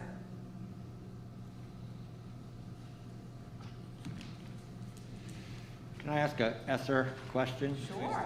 So I understand holding things in reserve because we don't know what's going to happen. Let's assume nothing happens. Do we then risk leaving money on the table that we could have used but now is not available because we don't have, well, a place to park it that fits the ramifications? Great question. I think that there is a sweet spot that needs to be probably not how do I put this? Using some of ESSER for some of these things, but leaving a gap because of, like, we haven't even talked about the social emotional well-being of students, which I know has been talked about by the board, of an area that potentially, we have a lot of resources that are already going here, and one of them is that the increase of the Maple Street Wellness physical education that we did this year. But still, we might need a little bit more. And, that's really, for me, living in 204 Maple in the business office, that's what I see. And I just preface it that way because I'm not in the buildings, and Mike would know a little bit more about, absolutely the administrators. And we have 2 budget cycles where these funds would be available. Mm-hmm. Yeah. Okay, the last scenario is everything's in except for the 92,000 is out. And so, really, to wrap this all up, and then love to hear input from you guys or questions from you guys, is direction of, obviously it might not be one of these scenarios, it might be blends, it might, 'cause we know we're not done yet. We still have work to do, and so I turn it over to you guys. Awesome. Well, thank you, Michelle. This is a lot of work, and it's exactly what we asked for. I think at the end of our work session last week was, to sort of map out some of these scenarios based on the conversations that we had. So this is really helpful. And I guess for the board, it's hard to work off 5 scenarios. I think these have all they've been helpful for me to look at and sort of get a sense, especially with the use of the ESSER funds, like what you can pull out, still get accomplished, and then still have in the budget.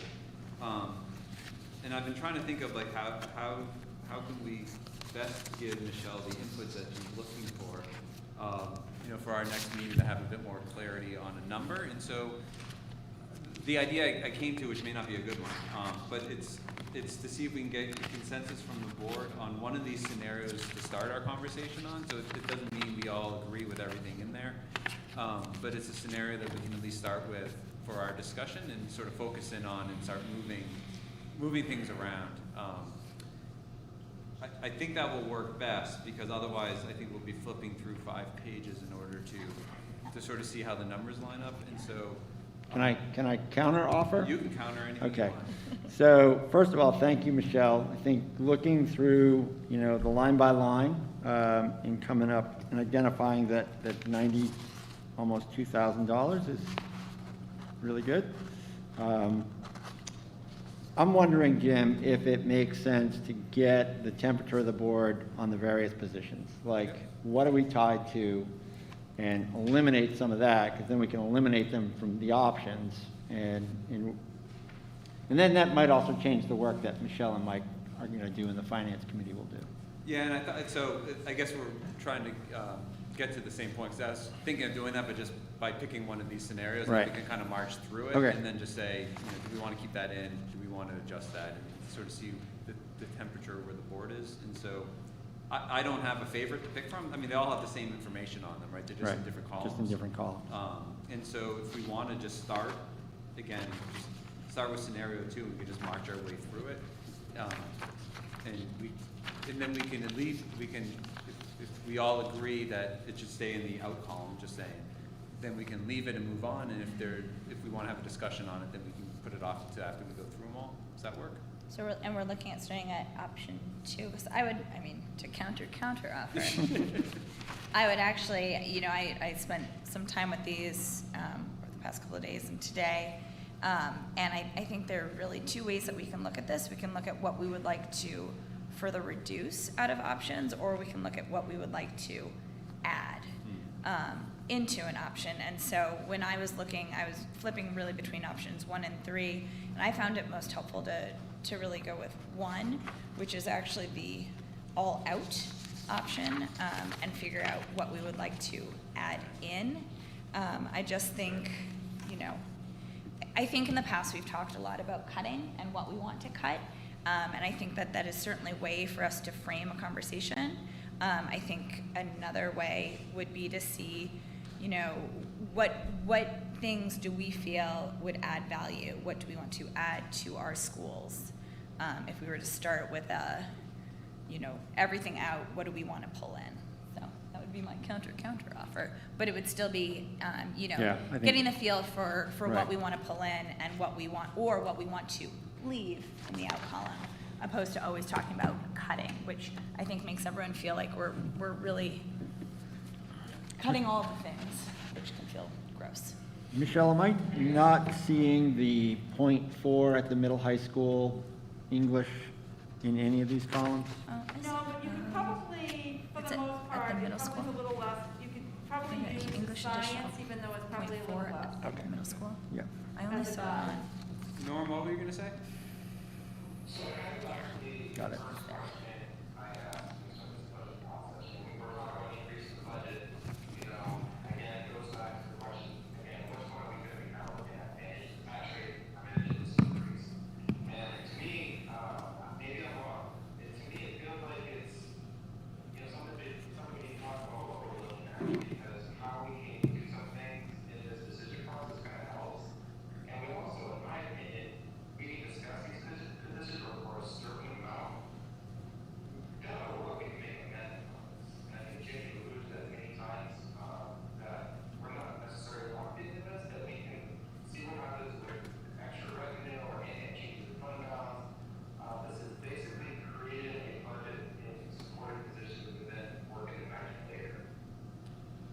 Yes, so, we haven't gotten to the revenue part of the budget yet, so that will be next. So we're still only focusing on the expense side. And you're right,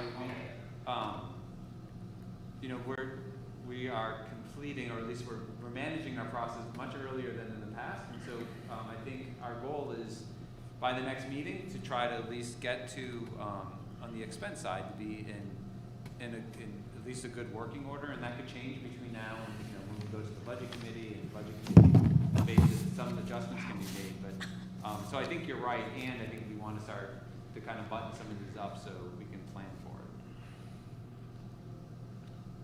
So does anybody object to Andrea's point and just starting with the first sheet and working our way down? Hearing no objections, that's what we're gonna do. Perfect.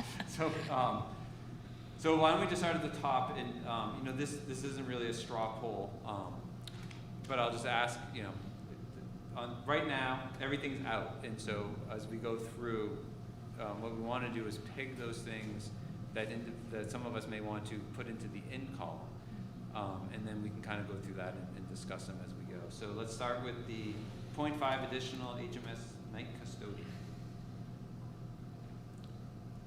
Currently out. Anybody want to advocate for that to go into the in column? Susan? Dulcie? Yes. I think that there is a broader conversation that needs to be had about facilities in general, but given that we just spent a lot of our resources on HMS and that there's extra square footage there, it definitely makes sense, I think, to get a night custodian there who can actually get it all shipshape every single day so that it's not getting run down too quickly. And we can discuss the broader facilities plan, and I don't think we should do that really. And I think that's a different discussion, but I think that in terms of an HMS asset, that makes sense. And I mean, I'm going to agree with Dulcie. I mean, we added square footage, and it's, I mean, we can't assume we can add square footage and not have people cleaning it and maintaining it. And so it just feels that's sort of, to me, that's the cost of doing business. If we're going to add space, we have to manage the space that we're adding. So I would agree. I would agree. okay. Do you agree? So that one sounds Sure. like I we're have going no strong feelings we're on going to this move it one. on into the in column. All right, next up, Director of Curriculum. So this is one that I would like to pull in. I think we heard from a lot of our administrators on how important this was. It's something that our district has talked about for a long time. I think it could help us in a lot of ways, not just as far as students go, but as far as staff, current and future. I think that it would pay off in a variety of ways. I'm happy to go next on this one. I would like to see this one in, and I think, you know, one of the things for me was listening to our leadership team, from everyone, Mandy, Amy, Chris, you know, Bill, all our teams, and Mike, and to me, they're the professionals out there that are, especially their school districts. They know for their school, for their building, and to me, I really believe that it will help us long term, the district, and just really give a sense of oversight, I think, for this district. This has been an award, it's something that's always been mentioned to us, our district, but most importantly is to be able to hear the impact of multiple team members and everyone. I think it's really crucial. Many people in the community, at our meetings, have reached out for everyone's position to be, you know, they're the ones that are paying for this budget that we are. I really would like to see this here come. Thank you. And I guess I would just add, what struck me during our work session, and I think it was Dulcie who asked the question of everybody at the table, what are their two priorities? And I think this was on the list of, if not everybody, most everybody add this as one of the priorities across the district. And so that was meaningful to me. I know it's a high cost item, but it feels, we've been hearing it for years, and we heard it from our administrative team that this is a priority for them, and so I'd like to put it in the in column and see if we can make it work. But this feels like, to me, one that should be in there. Dulcie, you want to go? Yeah, so this is trying to think of an articulate way to say this. This is on the fence for me. There's like three things that are on the fence for me here on this list. And it was really notable to me that when we asked, everyone was like, curriculum, other than Amy's, the fifth grade teacher, but curriculum.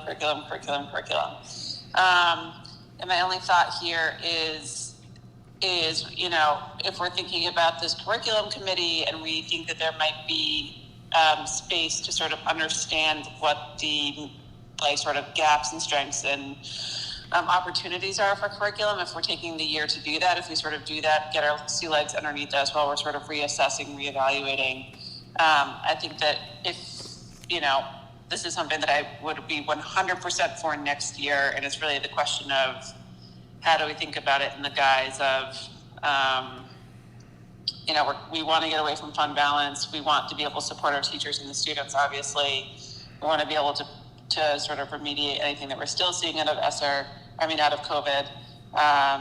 But is it best to sort of let the curriculum committee and the team do its thing and then do this next year or now?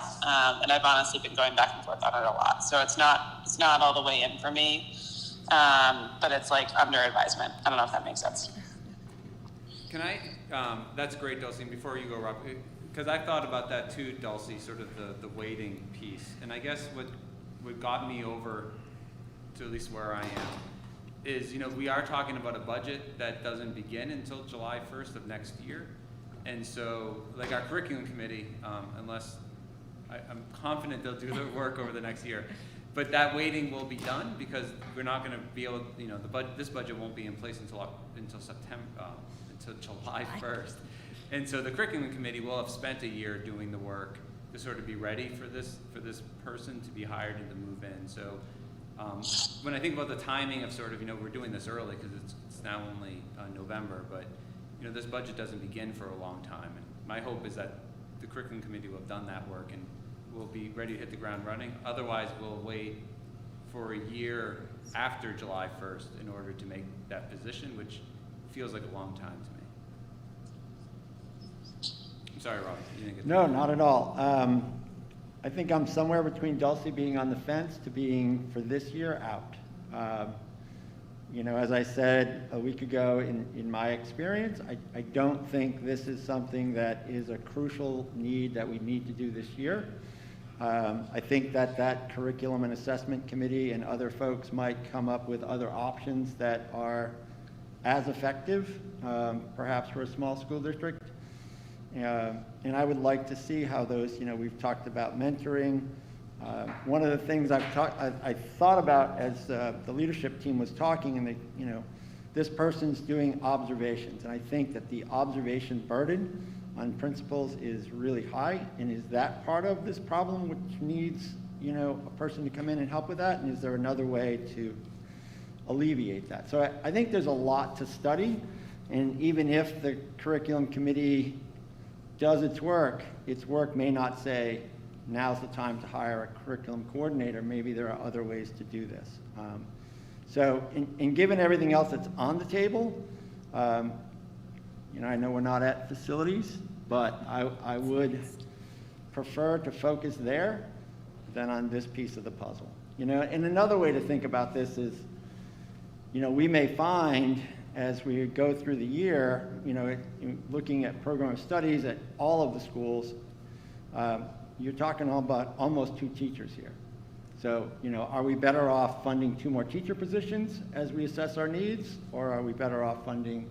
I just think there's a lot of unanswered questions, and we're saying this is the golden goose, and I'm not sure that we know enough to say that. So for now, we're going to keep it in, and this isn't a final, but it feels like there's 3 votes, or 3 voices in favor. There's no one's voting at this point, and then we'll still reassess. So let's keep it in there for now, and see where the chips fall. So next up is, as Rob alluded to, Director of Facilities at 145.5. So I don't know if someone wants to kick that one off.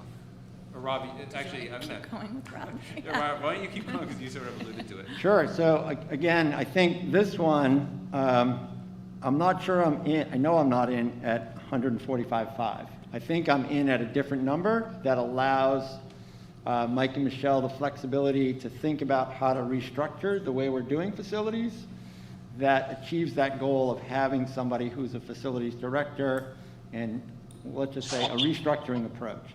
I don't think that it would take that amount of money to do that.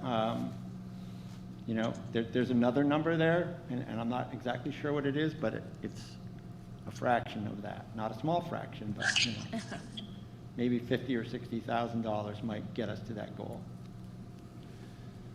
But I think that line should be in. I think we really need to focus on that after all the work that we've done in getting that ship in order. Other thoughts? Yeah, I'm in the same boat. I really want to be able to have a really robust facilities department, especially in light of everything we've done. I would love to be able to give, whether it's a combination of Mike and Michelle, or Mike, Michelle, Rob, and I on the CIP, which I know is not our jurisdiction. I'm just volunteering you and I, Rob, or Norm, to really think about like what could be a couple options there. It's a heavy lift for a director of facilities, and I think this sort of also gets into like what we were talking about with the custodial staff, with the night custodian, but I think that there's a number there. I don't know if it's a full 45, but there's a number there that is like very clearly needed for a commitment to the long-term strategic thinking about our physical assets and properties and maintaining them and to running that team. Yep. Andrew, no? Yeah, so I guess this is the one that, similar to how you guys were on the fence for the director of curriculum, I am on the fence for director of facilities.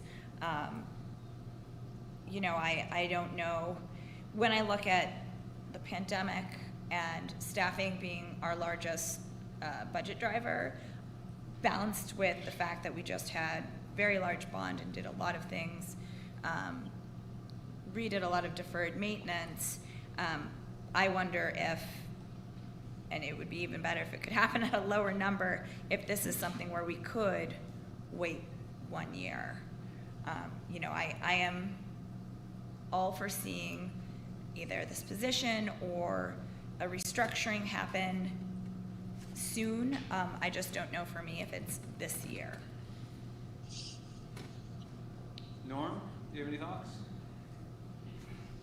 Yeah, so I'm trying to follow you on the wrong building, Andrew. So just to be clear, I was leaning towards option 4, which included the director of facilities. For me, I would like to unpack that position more. You know, I don't know what we're also thinking about regarding salary or something like that. We can do a structure, I don't know enough information about that.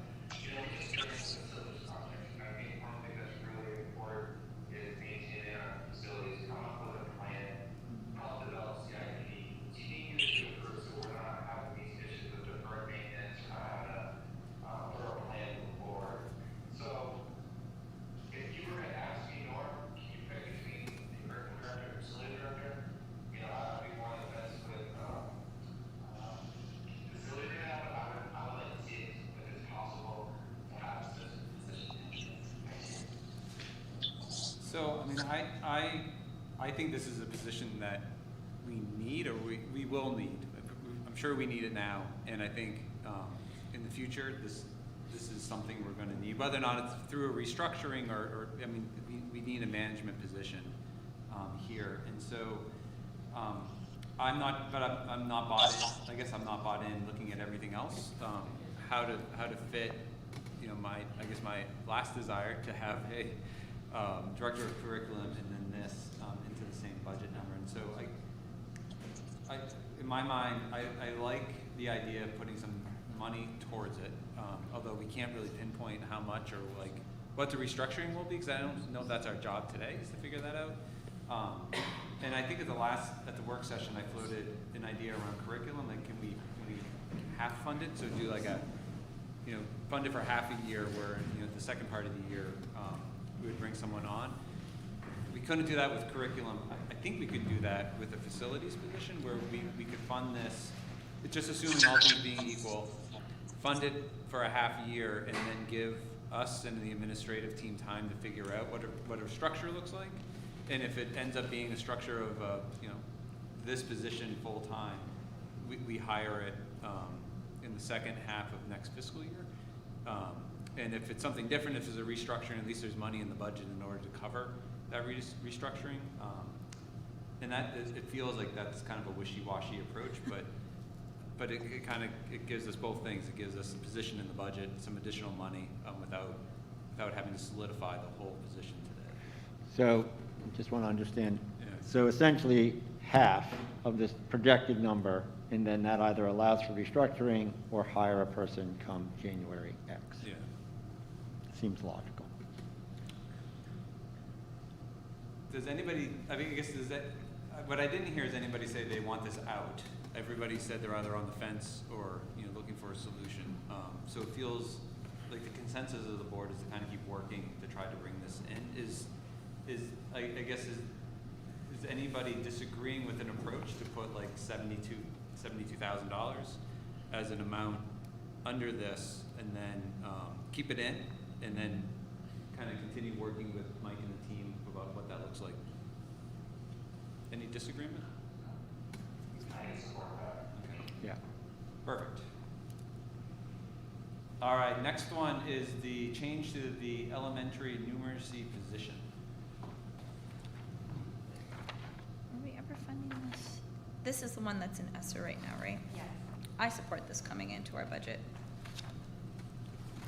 I think math is important, and I think we should stop increasing and decreasing these types of important supporting roles. And this one's not eligible for ESSER funding, is it? It is. It's a little weird. I'll say it because the person's going to have to fill out a timesheet, and this value is based on what was in the budget for a numeracy assistant and what it's going to cost for, So then figuring out what it would be. So to me, it would be cleaner if we're looking at doing things out of ESSER, like the 0.15 for Maple Street, like we're doing now. It makes perfect sense because it's 0.15. It was 0.85. It's just harder. It's not. We can do it. It's just trying to figure out. Okay, what are we going to say? How many hours of a 7.5-hour day are we going to put out of ESSER for the numeracy? Because then that person would have to do a timesheet for that, part of it. That's all. So what it would probably be is more, not less, coming, out of ESSER, just because you have to figure out how much, if it was 2 hours a day or something like that, then you'd have to equate it, whereas this was just a difference in positions. I'm in. You're into the budget? Okay. And this is just the delta between. Exactly. That's right. Right, Yeah. so, I mean, it's a little amount of money, relatively speaking. Dulcie? Yeah, that's fine. Norm, any thoughts on this one? It's great. All right, so it sounds like that one's gonna stay in. We're doing great here. So change to the admin assistant. This one's for $57,000. I support this one too. I think that we should hire someone to do all the work with an appropriate number of hours in the day to do the work. I don't think that we should expect someone to do 37.5 hours of work in 20 hours a week. Got strong opinions about these supporting positions. I mean, I would think that with the number of identified students that we have in the district, that the special ed director could use as much help as she can get, and there's also, an added benefit on the Medicare side for this to be done properly and well-watched, so. Yep. I mean, I think that's a really important point though, Rob, because we have to submit for all of that Medicare money to come back to us. And if we don't have someone who is able to do this role full-time, we are leaving money on the table. We are not having revenue come back to our district that we could be. Yeah. So. Norm and Dulcie? Yep, should be in. Norm, any comments? Okay. All right, so that one will stay in. Next up is the additional 5th grade teacher at 78. You can kind of combine it with the wellness. Yeah, and in the wellness position, I think Amy reminded us they're connected. So I support both those, and I guess my suggestion would to use ESSER funds to cover those two costs, knowing that the next year it would be a budget item for us to retain. I agree. Yeah, I agree. I support that. I agree. Dulcie, you okay with that? Yeah. Are we talking about how we're funding these things, or yeah? So you're saying out of ESSER, right? That was Yeah. that was my proposal. Yeah. My only other thought here, and I'm still working through this with multiple conversations with Rob. Sorry, Rob, is that whether or not we should. I don't know if it's possible to split fund the 5th grade teacher to try to balance it out and maintain some funds for next year for when that teacher is a 6th grade teacher. So I don't even know if that's possible, Michelle, but I'm just trying to think about like budget impact year over year and how we want to sort of support that. But yeah. Could. The person would still have to fill out the timesheet. It would just be half a day that they put here. And they would remain as a 5th grade teacher because we have 4 6th grade teachers already in place. So it sounds like for now we'll keep it in. We'll put it in as ESSER, and then we can continue to discuss whether or not, as we see what the bottom line is, if we want to shift some things around. But at least we'll keep it in under ESSER. Okay. So that brings us down to the HMHS Guidance Administrative Assistant to turn that position year-round, and this is a $7,000 expense to do so. I support that one. That's an in. Yep. I just feel like some of these are just the positions that you need in order to run a school. That one sounds right. Anybody object to that one being included? Nope. All right, so we'll keep that one in. Next up is world language, additional .2. This was for 16,000, 17,000. I'll speak to that one, and if it's okay, I'll link it to the one that's coming after Yeah, it. please do. So I think that if we keep the English additional .4 at the middle school, it relieves some pressure on the world language programs, and it also helps to secure some of that gap that's going to happen as those kids come across. So I think they sort of work together. I'd be really curious about that as a pilot program moving forward to just see what that's able to do to allow those kids to work on their skills with some additional time.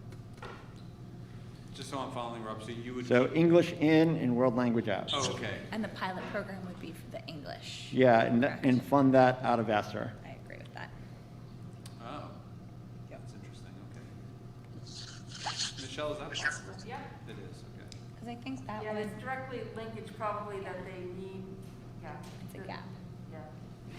The gap for the 7th and 8th grade lessons, yeah. So Rob threw a curveball in there for you guys on the phone, but did you follow, and what are your thoughts? So it would be to not move forward with the world language, move forward with the English additional .4, and then fund that $40,000 for the English position out of ESSER. Yeah. Okay. Norm? I just don't know what our balances with ESSER and all these ESSER numbers, that's my problem. Okay, so. We're still good. We're at like 180, well, not even yet. Yeah, we're We're like at 158. 140 maybe, 150, Yeah. so we have 100,000 left. Does that include the 40 or not? Yeah, includes Oh, 40. okay, so with that 40, if we were to make that change, Norm, we're doing well with the ESSER funds. Yep. Okay, I guess what you just changed with all the ESSERs for next year's budget, because that would be kind of a big, I guess the word that we used before, would be a total change that we'd be looking at for next year, just want to get that Yep. number. So if we went forward with that additional English through ESSER, Michelle just gave us a number about it already. So actually, when I'm looking at it, it's like 130,000 for those 3 positions that we've talked about for ESSER, which we have 250. So we have 120 left. Ish. I don't like the word ish, but. Did you follow that, Norm? Yeah, I follow that. I mean, I was forward with it, it becomes an issue of getting the number down the road, I have to reevaluate this decision. Does that make sense? No, it does. We're trying to get, we're trying to get clarity on that number, but we're gonna keep at it, so that's perfect. Yep. All right, so next up is science, the additional .4, and that's $35,000.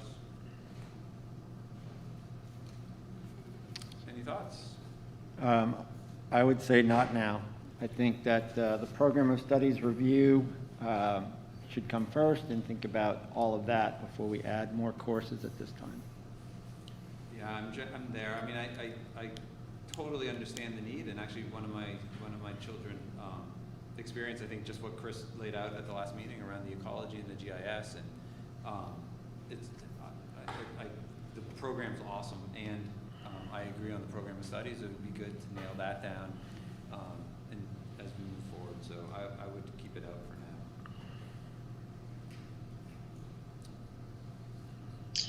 Yes, I'm there. I really want to fund it. To be clear, I think that those classes are amazing and game-changing for a lot of kids, but I think we all have to keep it in our brain and look at it over the course of the year and next year.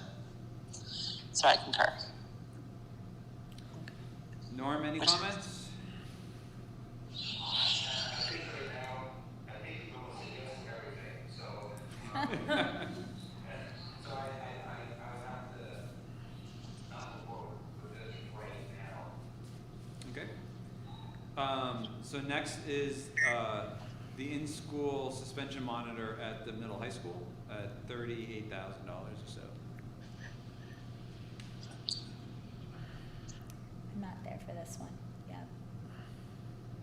I understand like as a flex position, but I still go back to the number of open positions we have. I don't know, I would need more convincing on that one. I'm not there at this point. Other thoughts? This one's really hard for me because I think that I'm on the fence. Initially, I was like, this is a no-brainer to me because you would save on the class coverage other side. But I think that when we went through and Chris presented what the potential days were, then the number of days that this person might be available for coverage elsewhere is reduced, where it might not even come close to being a wash. So I guess I'm on the fence with it. Need more information. Dulcie or Norm? This is what I would not support right now. Dulcie? Yeah, I think I'm a no for this year in light of everything else. It goes below other priorities and I'm already on the fence on. So, yeah. All right, so we'll remove that one, and I think if there's any additional information that can be brought forward, I think it would be helpful. But at this point, we'll leave it off the list. And then we have, the next one is to increase HMS reading position to 0.4. That's what I think it was. Yep. I support for me, I think this is required. My only negotiation is how we funded a position. I think while you wanted to do, was it English for 40,000 or something? If we funded this through ESSER, that really brings it down substantially, but that's what this is for, right? That's right. So I would support this absolutely for our kids. How you guys decide to fund it? I just don't want to see that taken away. Can I ask just a number question? For a 410s, 54,551 seems high, so I'm just curious how that's the number. Because retirement, so when someone's .6, they don't have retirement. Okay, So it's not even just the health and the dental gets readjusted, it's also, it's really the big, large kicker is that you've got to account for 100% retirement. got it. Thank you. Yep. I mean, wait, well, has anyone already said, I'm a yes here. I mean, that's I think our biggest delta when we look at impact based on what people were also saying last week. And the question for me is whether we put it in ESSER or not.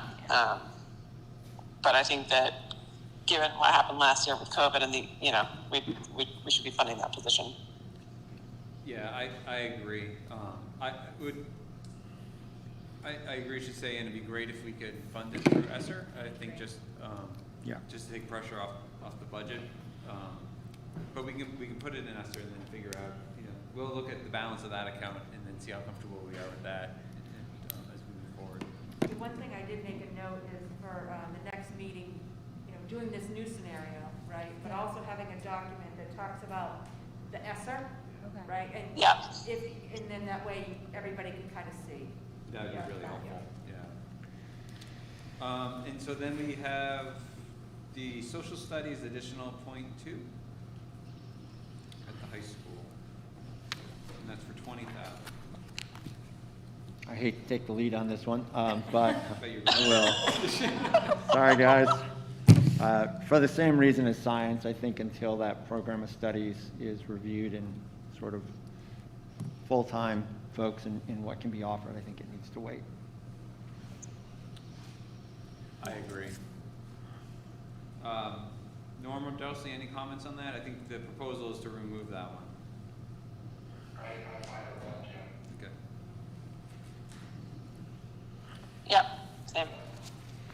So the other items are the 5 additional IAs, and then the 1 IA for Maple Street. And so, I mean, my suggestion was that we stay with the 1 at Maple Street and not fund the 5. We have, Andrea mentioned it earlier, we have a number of positions. I think it's 5. Michelle, is it more, less than 5 that we currently have outstanding? I think it's, gosh, it's like every time we turn around, there's like somebody leaving, somebody coming in. It's 5-ish, yeah. So, I mean, I think that, you know, we should fund the 5 that we currently have in the budget to fund. And it's not, I'm not trying to suggest there's no need for the additional 5. I know there is. But it feels like we already have a shortage, that we should fund those positions before we add another 5 positions into the budget at $178,000. So I guess my proposal would be to fund the $37,000 Maple Street School IA, but not the other 5. So the thing here would be too, is that if we find we need, that the trust fund is an avenue that we can look at to fund for the instructional assistants that, you know, again, this is based on a snapshot in time of what the student needs are. And so if they were not in the budget per se, it could be out of the special ed trust. And how much, the special ed is like 175 maybe? 170. 170. Norm and Dulcie, or Rob, I'm sorry. I agree, Jim. I'm with you. Yes, Norm? He agreed. Yes. So, if we find down the road that we need support, and there's suggestion we could look at the trust or those positions, is that what Michelle alluded to? I was just giving another avenue for you guys that if, you know, you could also look in the budget, if there was money somehow in the budget, you know, with, you know, somebody being hired that, less than what was anticipated, or somebody retired that we didn't know about or changed. But yes, I mean, obviously if there's student need and we're fully staffed and there's, you know, beyond that needed, then obviously we need to do what we need to do. And we have to find the mechanism, and a mechanism is the trust. So can I just, What is Mandy's take if they don't fund, like, even up to 3? I just want to make sure we go through the students' needs. Mandy, do you mind? And before Mandy does, I just want to ask a clarifying question, just to make sure I understand. So this budget assumes the current level of staffing that's in our current budget, and then this is an additional 5 on top of that current level of staffing. Okay. Thank you. So, and I guess just making sure that we understand that when we did the 21-22, we've had 6 new kiddos come in with some good needs that we needed to support for sure. And those, we have to meet them. So, you know, I did work with the principals and talk to them about what we needed. You know, I did talk with Amy, and she did say that we can absorb the Maple Street request. Again, not ideal, can happen, and we can make it all work. But honestly, cutting any of them isn't ideal. But then some of them too, that we haven't filled yet, I guess I would turn to you guys and say, okay, so what happens? Because if we do fill them, because we have to, what do we do? Because the needs are still going to be there. So some of the positions too that might be seen as needs because they weren't in the 21-22, we've already filled them. But now they're reflected in this one. So it's that catch up of, here are all the things we didn't know from 21-22, now we have to put them in a document, and just making sure that that's considered at the same time. So some of that is in there. I'm a little nervous because we already are struggling to make sure that we're meeting student needs, and they're not going to go away unless somebody moves. But typically when one moves, 2 or 3 more move in. So just making sure that we can meet them, and then what that means for our staff that are already here and trying to meet them, and just making sure that, you know, creativity does have to come into play. I mean, there's things that we're doing now that are exactly that because we're short. So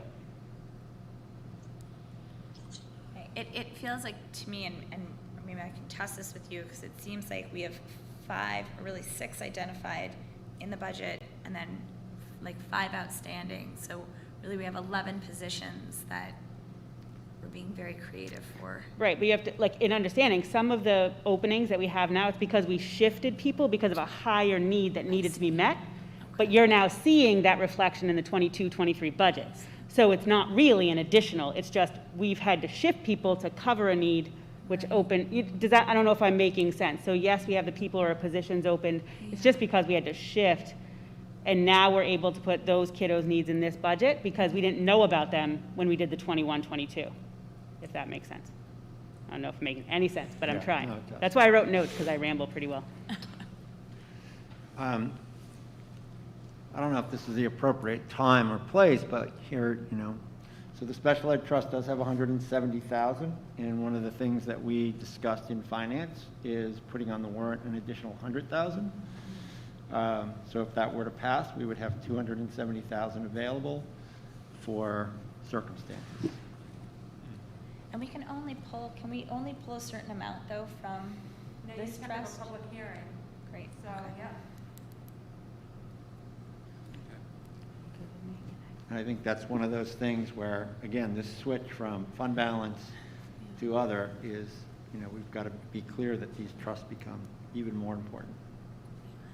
I guess my concern isn't that these spots are or are not needed. My worry is that with outstanding spots already and adding in additional spots, there's no guarantee that we're going to find employees to fill these. And then we will have potentially budgeted, money that is going to go into an undesignated fund balance, which is what we're trying to move away from. So, I don't know. Are there circumstances, if we keep that cushion in ESSER, where ESSER funds could be used to fund one of these types of positions? I can check for the next meeting. I can't say that, I can't see any reason why it wouldn't be. I mean, the ESSER's pretty flexible of all the grants that we've had in the past, but I'll definitely make a note to just ask the state on that. And Rob, I like the idea that you too. talked about on a warrant. Because we should be adding to that fund anyway. And then that's an interesting way to think about this approach. So we should keep that on the radar. Norm, did you have something you wanted to jump in with? I'm sorry. Yeah, I'm just struggling to fund it at some capacity based on what she said. I'm trying to follow as I can with her on YouTube because I can't hear her well through the phone, which is totally fine. I'm getting up to speed with the delay. You're very far away. Yeah. Sorry, can you hear me now? Yeah, No. we got you. I was the delay on YouTube, I'm trying to call Manny, but it seems to me what she's saying, she needs some additional support. And I do agree that 5 might be too much for this budget, but, I was leaning more towards option 4. Seems to me that maybe 3 or something. I'm just trying to figure out a way of meeting the needs of the student. I just get concerned, I do agree we should put money away, for the trust, in case something does happen down the road, that we need to, withdraw from that, but I don't want to have everything in a warrant pendant to meet the needs of our students that already currently need it now. So I would like to see some compromise or find a way to help the existing students with these positions if possible. So Dulcie, I'm sorry, I lost track. Have you weighed in? I have not yet. I've been listening to everybody. I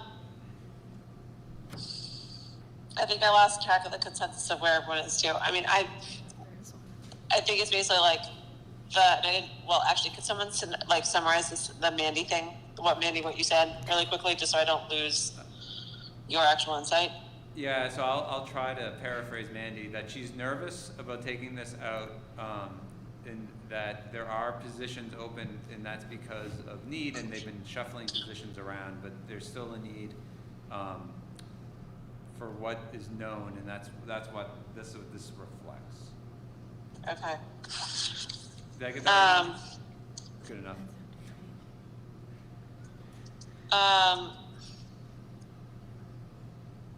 And Mandy, do you think there's a level to which, because if we're fully staffed with all the positions we have open, like having all five, I understand what you're saying, but 5 is a lot. So then if we put in like 2 or 3, you know, per one of the options here, how does that feel? Like if we left some budget but not all of it? Yeah, I guess I'm not I couldn't hear some of it, but. I think she's asking, like, what's the range? What's the, we should definitely do this to 5. Is there a range? Or I think if we did less than 3, it could be in trouble. Like, because that's, you know, like I said, some of these are reshifting, so yes, it's open and there's students we didn't know about, those kind of things. Like I said, not ideal to absorb the Maple Street, but could. So that really leaves us with 2 in what we're talking about. I mean, that's more workable, and I think, you know, some of the things that you're talking about are kiddos that need access too, right? And I don't want to go into too much detail because I feel like that would be, makes me nervous. So there could be some flexibility. I just don't want to be in a position, We have none. you know, that. Michelle, a different question. So Article 10, its primary purpose is revenue for taxes, but it also has a secondary clause for emergency situations. If we were in a situation where, by law, we needed to provide a student with some support, could we go to that article? I'll have to ask DRA about that. Could it, well, on the other side, could we actually just raise more in a warrant for the special education? Like, can we fund the IAs out of the special education trust or not? Yes. Yes. So, but do we have to, is there only one opportunity to draw down? Or could, Mandy, for example, if we put in 80,000 or 100,000 or whatever, if we were like at the point where like, man, we really need another IA, then load that out of that trust? Or is that not a funding mechanism? Because otherwise, if we don't use it, then it's there for the next year. So it seems like sort of a stronger strategy, right? So all we need to do is hold a public hearing before we withdraw money from the special education trust, and so that would be the process. So if we put money into that trust, or even if we didn't put money in that trust and a need arose, the board would have a public hearing on the use of the funds, and then we could take the money out of that fund. Okay. And so the only, I guess it's not a problem, it's just process-wise. So if we had a warrant to put money, an additional sum of money into the special education trust fund, that's still a vote of the town, and so we wouldn't know if that's secured. We don't know if our budget's secured until March, but that would be a separate warrant. Okay. Thank you, Mandy. All right. So how do we want to reflect this in the next version that Michelle's going to create for us? I was sort of thinking keeping that one Maple Street IA, I mean, they can make it wherever, keeping one district IA automatically baked in, and doing your idea of adding the 100,000. Yeah, I mean, I'd be curious about how so if we put the 100,000 or the 177,000 in the budget and the percent increase is significantly high, it gets harder to pull that out and explain why. If it's for the special ed trust, it gets a little easier to explain. These are the nuances, the unknowns of special education, and therefore this is the necessity to do that.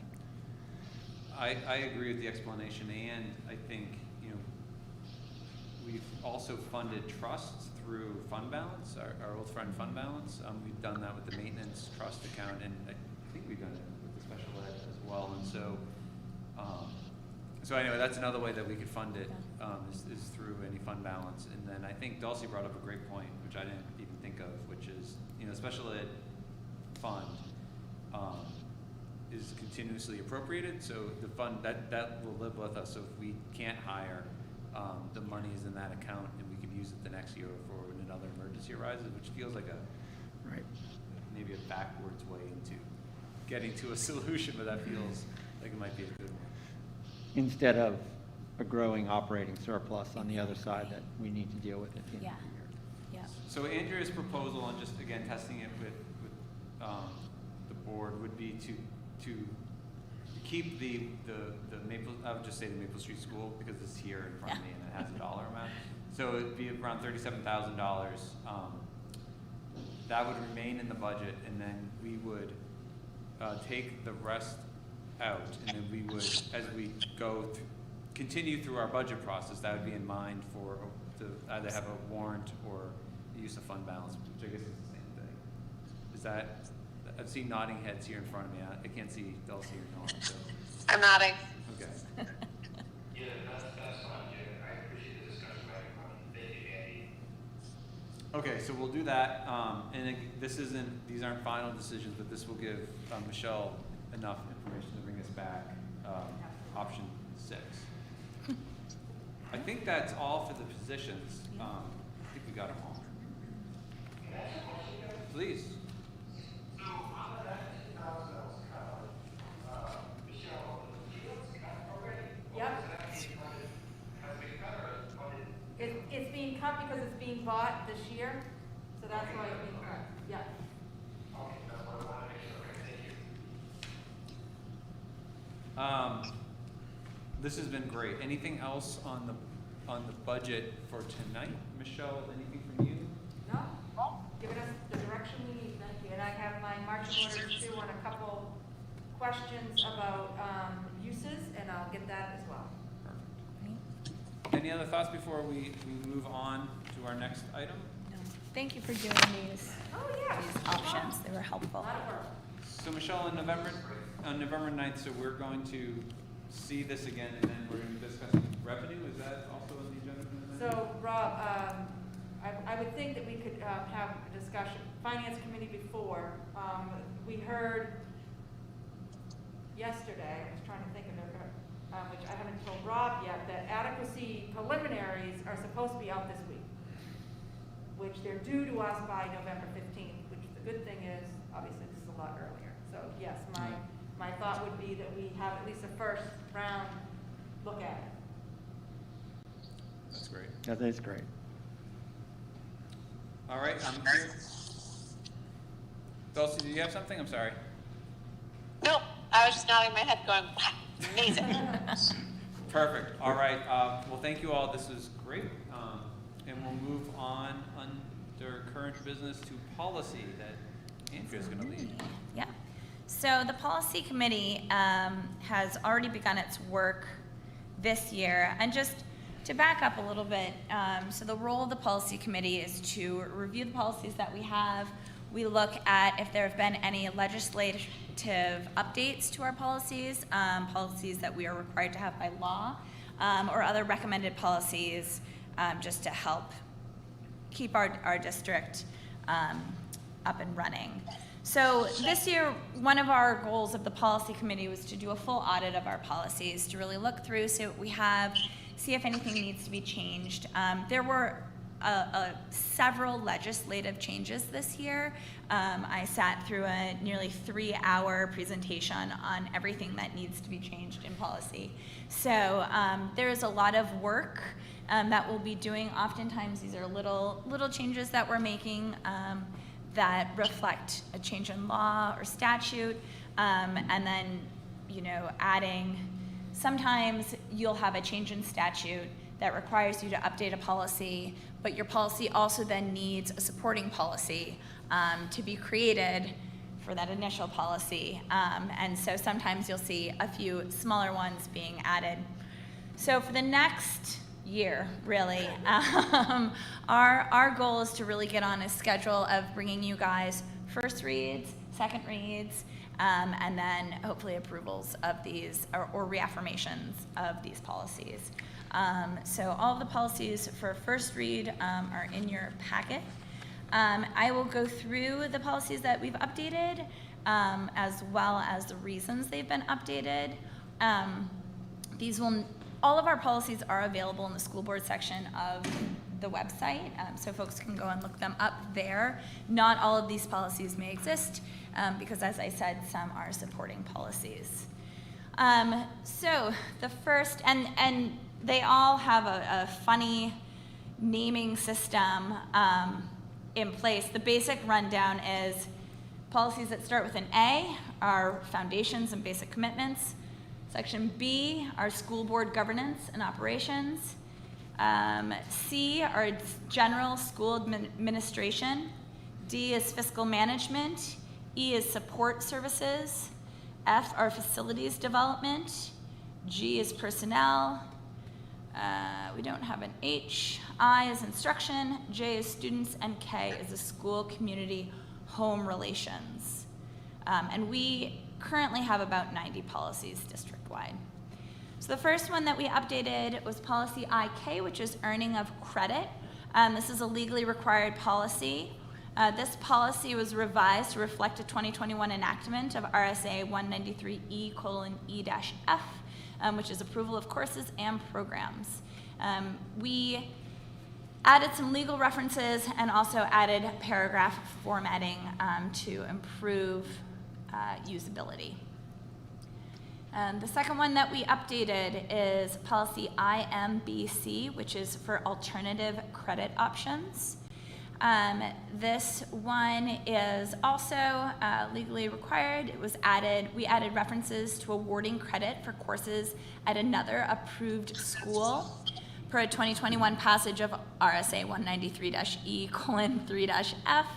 And again, we added additional related policies, added additional legal references.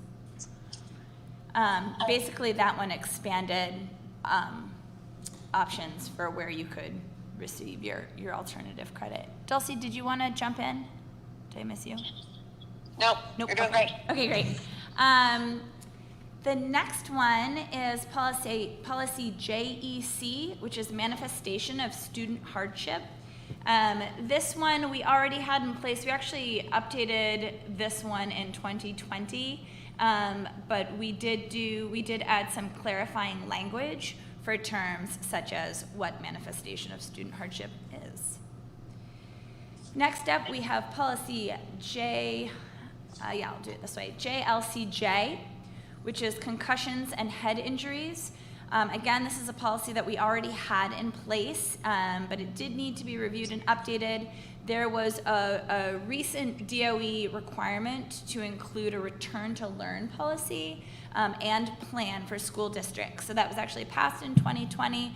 We were beholden to it, but they didn't provide us any guidance for it until 2021. And that's in regards to concussions and traumatic brain injury. So because of that change to JLCJ, we have created JLCJA, which is the emergency plan for sports-related injuries and additional protocols for athletics participation. This is, as I said, a new policy. It came about from the newly enacted, in case anybody cares, RSA 200:40-C, which requires this emergency plan for sports-related injuries. For school districts with any grades 4 through 12, it's optional for grades pre-K through 3. We do include language in there that has to do with general traumatic brain injuries. As we know, kids on a playground can fall. You can still get a concussion even if you're not playing sports, and so this accounts for all of that. Next up, we created policy IC, which is the school year and school calendar. Really, this was just a policy to codify what we already do as far as creating a school calendar. We also have, I skipped this one. So in addition to the concussions and head injuries policy, and this is what I was talking about. So we have this policy that was updated. we were required to create the emergency plan. In addition to that, we also added a policy EBBB, which is specific to accident reporting. And again, this policy just supports our concussions and head injuries policy. So those are 5, 6, yep, the 7 policies that we brought to you guys today. If you have any questions, you're more than welcome to ask Dulcie or I now, or you can find us later. We will be bringing these back for a second read, hopefully at our next meeting, and we will also bring you guys another slate of 7 more to read, just some light reading in the meantime.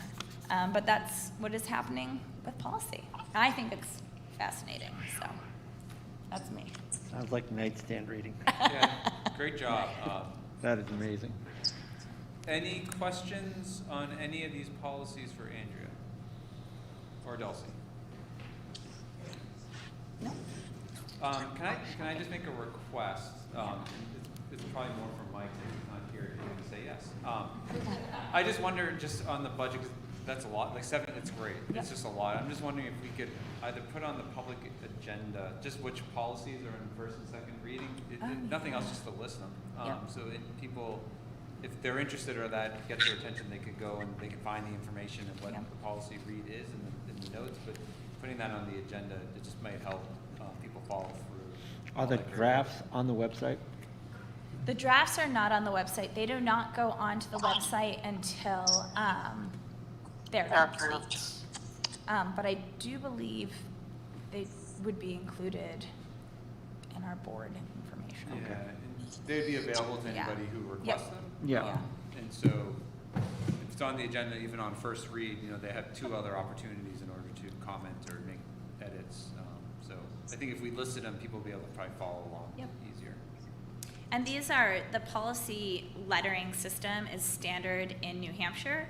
And so these are policies, if you were to look up a policy, you would find that policy, perhaps not the exact words, but at many other school districts across the state. Well, thank you, Andrea. I think you hung up on Dulcie. Norm, any thoughts or comments? Just want to make sure you're included. Yeah, I'm good. Thanks, guys. You're welcome.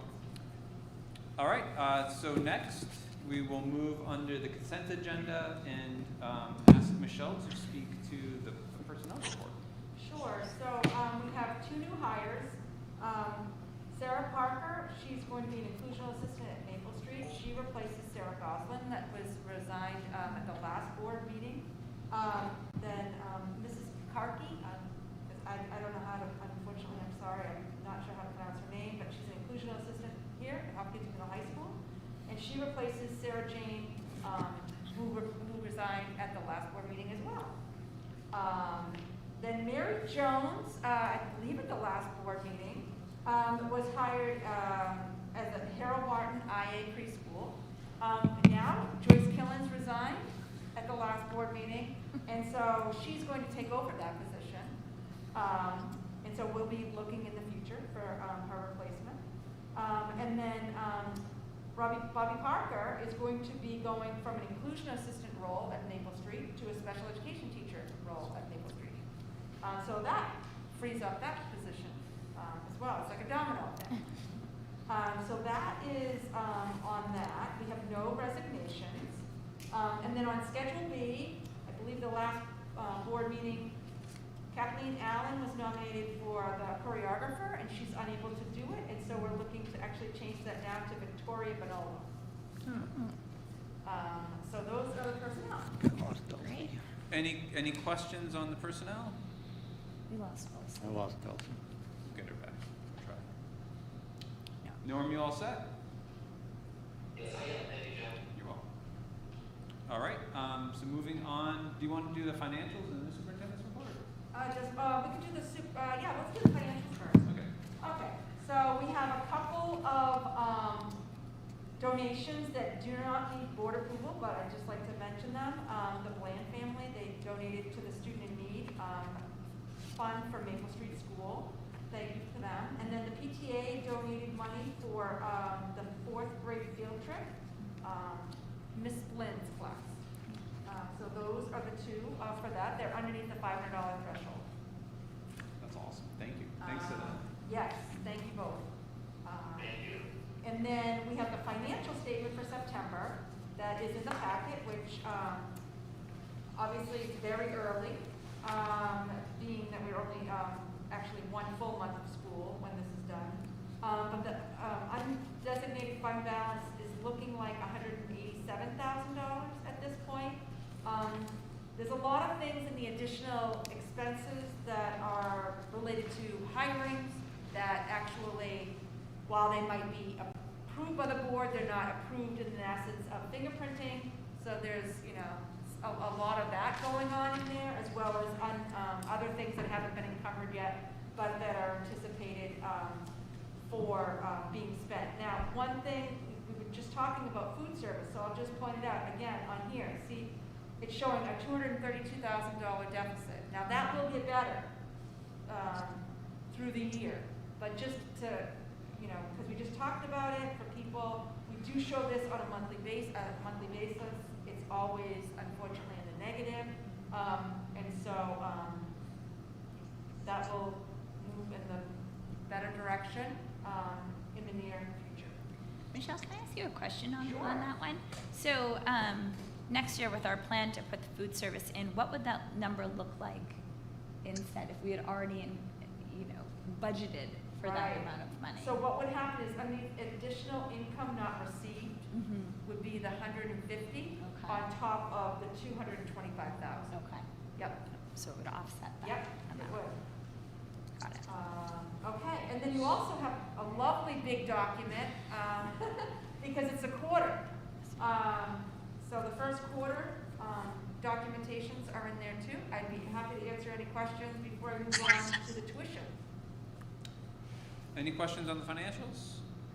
Michelle, I have questions. So basically what Andrea said, so for next year, we fund food services, most probably, but I want to say, the way we're doing it, this will not be a negative, but next year be more of a different approach in your accounting, correct? Well, what it would show is 150,000 less of a deficit, so it'd still be 82,000 of a deficit at this point, in this scenario.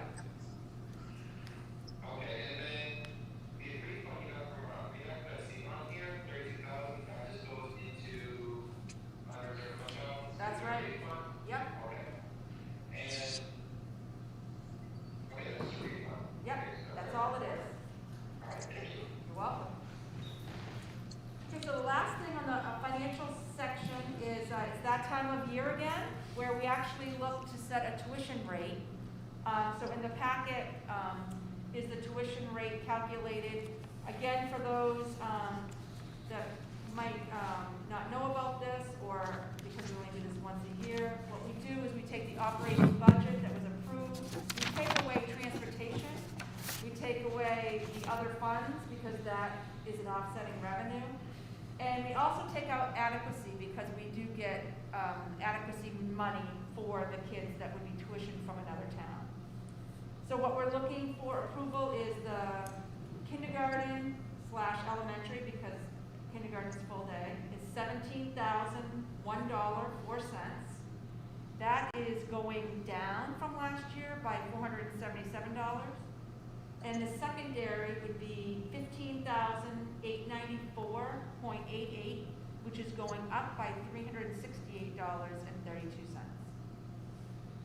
And I'd be happy to answer any questions if there are. Why are we going down? So going down means that the expenses, the budget this year, and the number of kids based on the budget last year and the number of kids, that's how it equates to it. So it's just got to do with, I'll give you an example. The elementary went up by 14 kids. So when you go up, obviously then, yep, and your amount you have left to spread goes amongst 14 more kids than before. whereas the middle high school went down a little bit. And this is a formula that you come up with, or are you getting the dollar amount that you could be easier for you? We can definitely do whatever is what, it's not a formula that, well, it is a formula, but nothing I did back, oh gosh, Dave Luno was here, I think, is when, because years ago, we used to keep a lot of this stuff in, and we just used to divide by the number of kids, but Dave Luno was instrumental in recommending us looking at changing some of this to not charge, for instance, people for the money that we actually get for grants as an expense because we're having an offsetting revenue. Is it possible? How many, Oh, it's okay. how many students currently are able to share or take advantage of this amenity? There is no student at this point that is a full tuition. Preschool, there is, and I believe we have another arrangement with another school district on a child, but that's it. Okay. You all set, Norm? Yeah, she's doing a great job. Thank you. Yeah, you're welcome. Any other thoughts on tuition? Are people comfortable with this? Okay. Great, and then the last part is, I'm giving the update for Mike. So we talked about it earlier, but just in case some folks are joining us now, next Tuesday night, 6:30 via Zoom, we found this out today, there will be an informational session for parents about pool testing. Then following the Zoom meeting, there will be an opt-in email that we send out to parents. And then after that is done, the testing is anticipated for the week of the 8th. So that's on the pool testing. The other update I'm giving is, so the rapid tests, unfortunately, the state is running out of them. So just to let everybody know, because that will impact families, employees that might need to get tested. We might not have enough rapid tests to be able to do. They have to go the other avenues that others are able to do. Have they given an indication if their supplies are going to catch up, or is it unknown at this point? Unknown at this point. Any questions on the superintendent's report? Thank you, Michelle. You're welcome. So we'll look for that invitation for the Zoom meeting. And so I would ask, if there's no other questions, if there's a motion to approve the consent agenda that has been presented. So moved. Second. Any discussion? All in favor? Aye. Aye. All right, anybody opposed? So now is, yes, now is time for public comment, and so I would ask if anybody provide public comment. I don't know if we had a sign-up sheet. There is one? Okay. Oh, okay. So, We don't need it if there's none. if you probably better stand up there if you don't mind. And if you just give your name and address, oh, sorry, Norm. And then try to keep comments around 3 minutes if you could. I'm gonna try for 3 minutes. Lauren Clement, 86 Maple Street. I was reviewing the 5-year progress report we have on the reports on the website. You guys must all be familiar with it. And under requests on page 16, there's develop a plan to analyze relevant data and ensure the delivery of the school counseling services does not suffer due to responsibilities outside the counseling domain. You guys spoke about putting an assistant counselor in there. In the report it says, so that may affect this some, I'm not exactly sure how, but in the report it says no action. And it more or less breaks down how there's a need for a social worker, and that as a result of all the responsibilities for the guidance in, I believe, all of the buildings, that personnel is stretched beyond their maximum capacity. More clerical support, a social worker, a restructuring of 504 support, and a realignment of testing responsibilities would ensure the appropriate delivery of school counseling services. And I'm wondering why on an all-in budget that you got, the superintendent requested, why this position wasn't at least considered, even if it doesn't make the chopping block. So that was my question one. It seems like it should be included in there. Second thing in the report that I found interesting is an update the Parent Advisory Committee PAC to encourage more involvement from parents on page 14. Response to the plan, the PAC does not meet currently. And I don't know if there's an outline of what a PAC is, but I did Google it, and there's obviously different school districts that have PACs. And do we know if there is something in the handbook that describes it, or have kind of an explanation? It's more so, it looks like a think tank of a group of parents that provide information to you as taxpayers and parents, and maybe get things on the agenda and speak of things, all the stuff that's happening.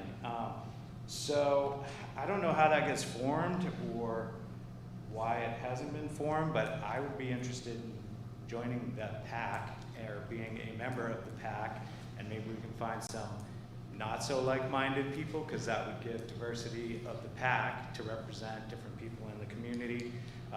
Clearly, there's not a lot of community involvement right here, and that's more or less what I'm reading that would provide. I'm going to jump over to two other things. We discussed heavily a facilities director and curriculum director. I haven't heard any discussion of where, if they were included, where they would reside. I took the tour of the SAU. I don't see a lot of room for big offices over there. So if you did add these other positions, is there any thought in where they're going to reside? They need space. They're going to need a desk if they do get hired. I also was curious if the facilities director, and I don't know how this works, but I am a property manager and I do facilities stuff, so it's in my wheelhouse. If some of the existing staff or whoever's at the highest level could be promoted some, there's a need for custodial work, and somehow budgeted we could promote maybe the higher ups, give them a bump and give them a little more responsibility, and maybe some of the responsibility that they have, pass that down to a new guy on the totem pole, and they could fill that void of the new space, and that might affect our budget in a positive way and fill the needs. As far as in the public, the facilities director seems to be coming up more important than the curriculum director, who I've spoke to, just because there's been such a long period of deferred maintenance. We just spent all this money to get the facilities back together, and we don't want to see the wheels fall off the bus again. Another quick question I have for the board is, if all these ESSER funds are spent, you've moved them 100 times here, and it's hard to follow as a taxpayer, and I get what you're trying to do, and I appreciate this budget coming forward ahead of time. But when we get a little more honed down, can you do a line item of how many of these ESSER funds are going to be spent on positions that are going to need to be funded in the next calendar year? Because it's confusing, and I get you're moving them around, and this is not a solid thing, but if you could include that in there so the taxpayers understand that this is not, we're not funding a 5th grade school teacher, and then guess what, it's on you guys next year, no ESSER funds. I think that'd be helpful for taxpayers. Again, it falls into play with having a PAC conversation. And I think that's more or less the subjects I wanted to touch upon. So, thank you. Anybody else for public comment? Yes, sir. I just wanted to make a quick note, Lauren, that in the business office section of our website, Michelle actually does keep a spreadsheet of ESSER funds and what they've been used for in the exact amount. So if folks are interested in knowing where that money has gone to, it's all publicly available as well. Yes, sir. William Lloyd, 512 Pine Street. I just have a question on the deficit that we have with the food program. She said 232,000, and then next year it will be, you say 82,000? I'm just interested in finding out if is the food program this year being funded by ESSER funds by any means? Because I just found out from my son, and he was, say, Dad, you don't have to make my lunch anymore. I'm getting free breakfast and free lunch. And I'm thinking to myself, why are you getting free lunch and free breakfast when we're making you your lunch? He told me, wow.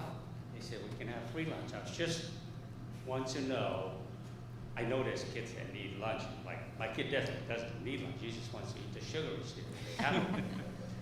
But I found out that there was free lunches, like if we have a deficit of $232,000 in the food program, why are we not shifting those funds instead of giving my kid and all the other kids that don't need the free lunch, free breakfast and lunch, we could use the money to fund the IAs that she needs in, as she building needs, as she said.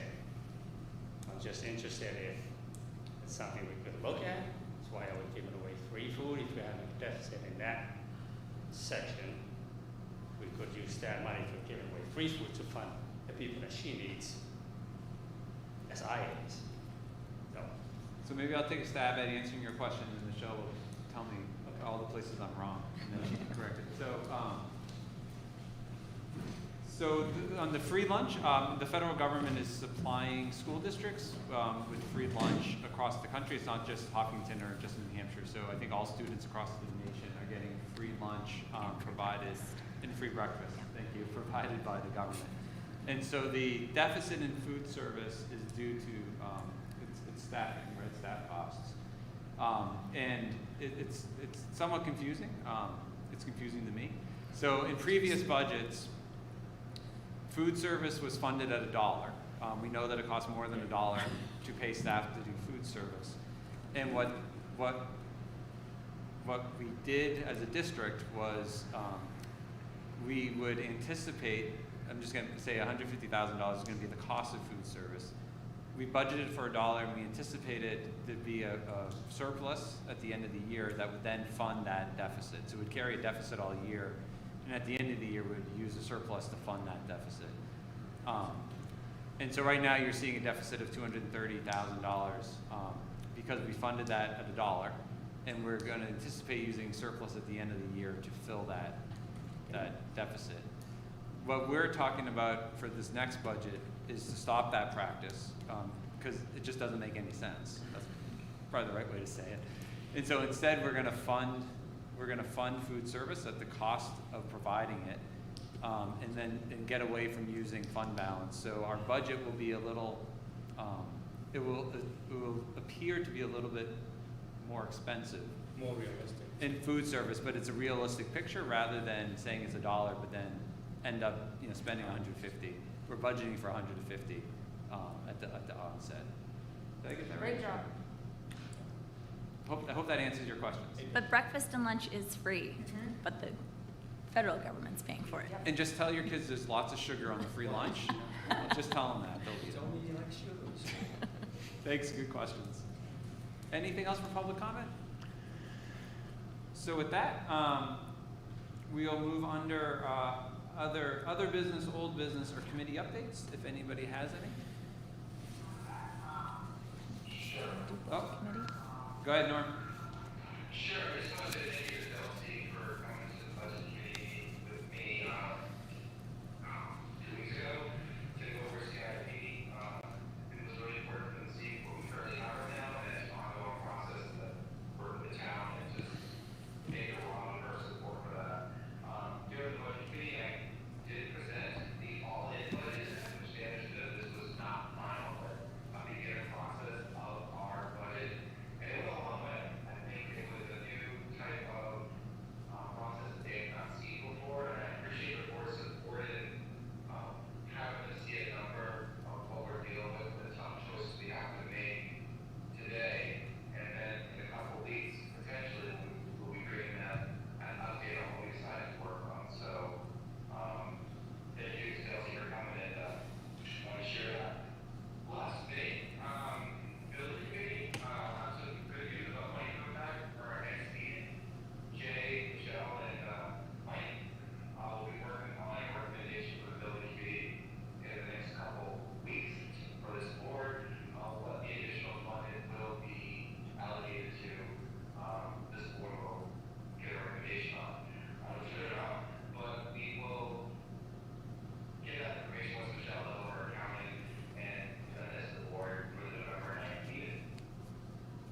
Great, thank you, Norm.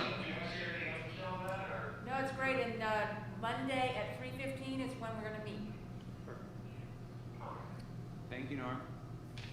Any other business? Finance? Quick on the finance, so we've been talking about, the goal from the start of the year was level funding and moving away from fund balance and how we can accomplish that, so we've been talking about those pockets.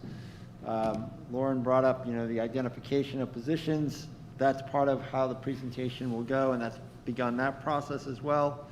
And we also spent a lot of time talking about all of the categories and what is going to be the overall impact, both an increase into the tax rate. So all of those things and the moving parts, and then when revenue comes in, there's another moving part. Hopefully it all becomes really clear in the next 3 or 4 weeks. Great. I have a curriculum committee update. We met for the first time. This is a newly formed committee. Our first meeting was really around sort of mission, vision, goals, what is curriculum, and starting to figure out how this new committee fits within the curriculum work that's already being done district-wide. And yeah, we're just getting started. All right. Any closing thoughts from anybody? No need for a non-public this evening, or a non-meeting, so we're in good shape. And so if I not hearing anything else, we'll adjourn the meeting. Thank you all for coming, and thanks for bearing with us, everyone. Appreciate it. Have a good night. Thanks, Norm. Did you ever get Bye, guys. Good night, You Chelsea. can get her back. Good night, Dulcie. Thank you, everyone. Bye. Bye-bye. She made it home.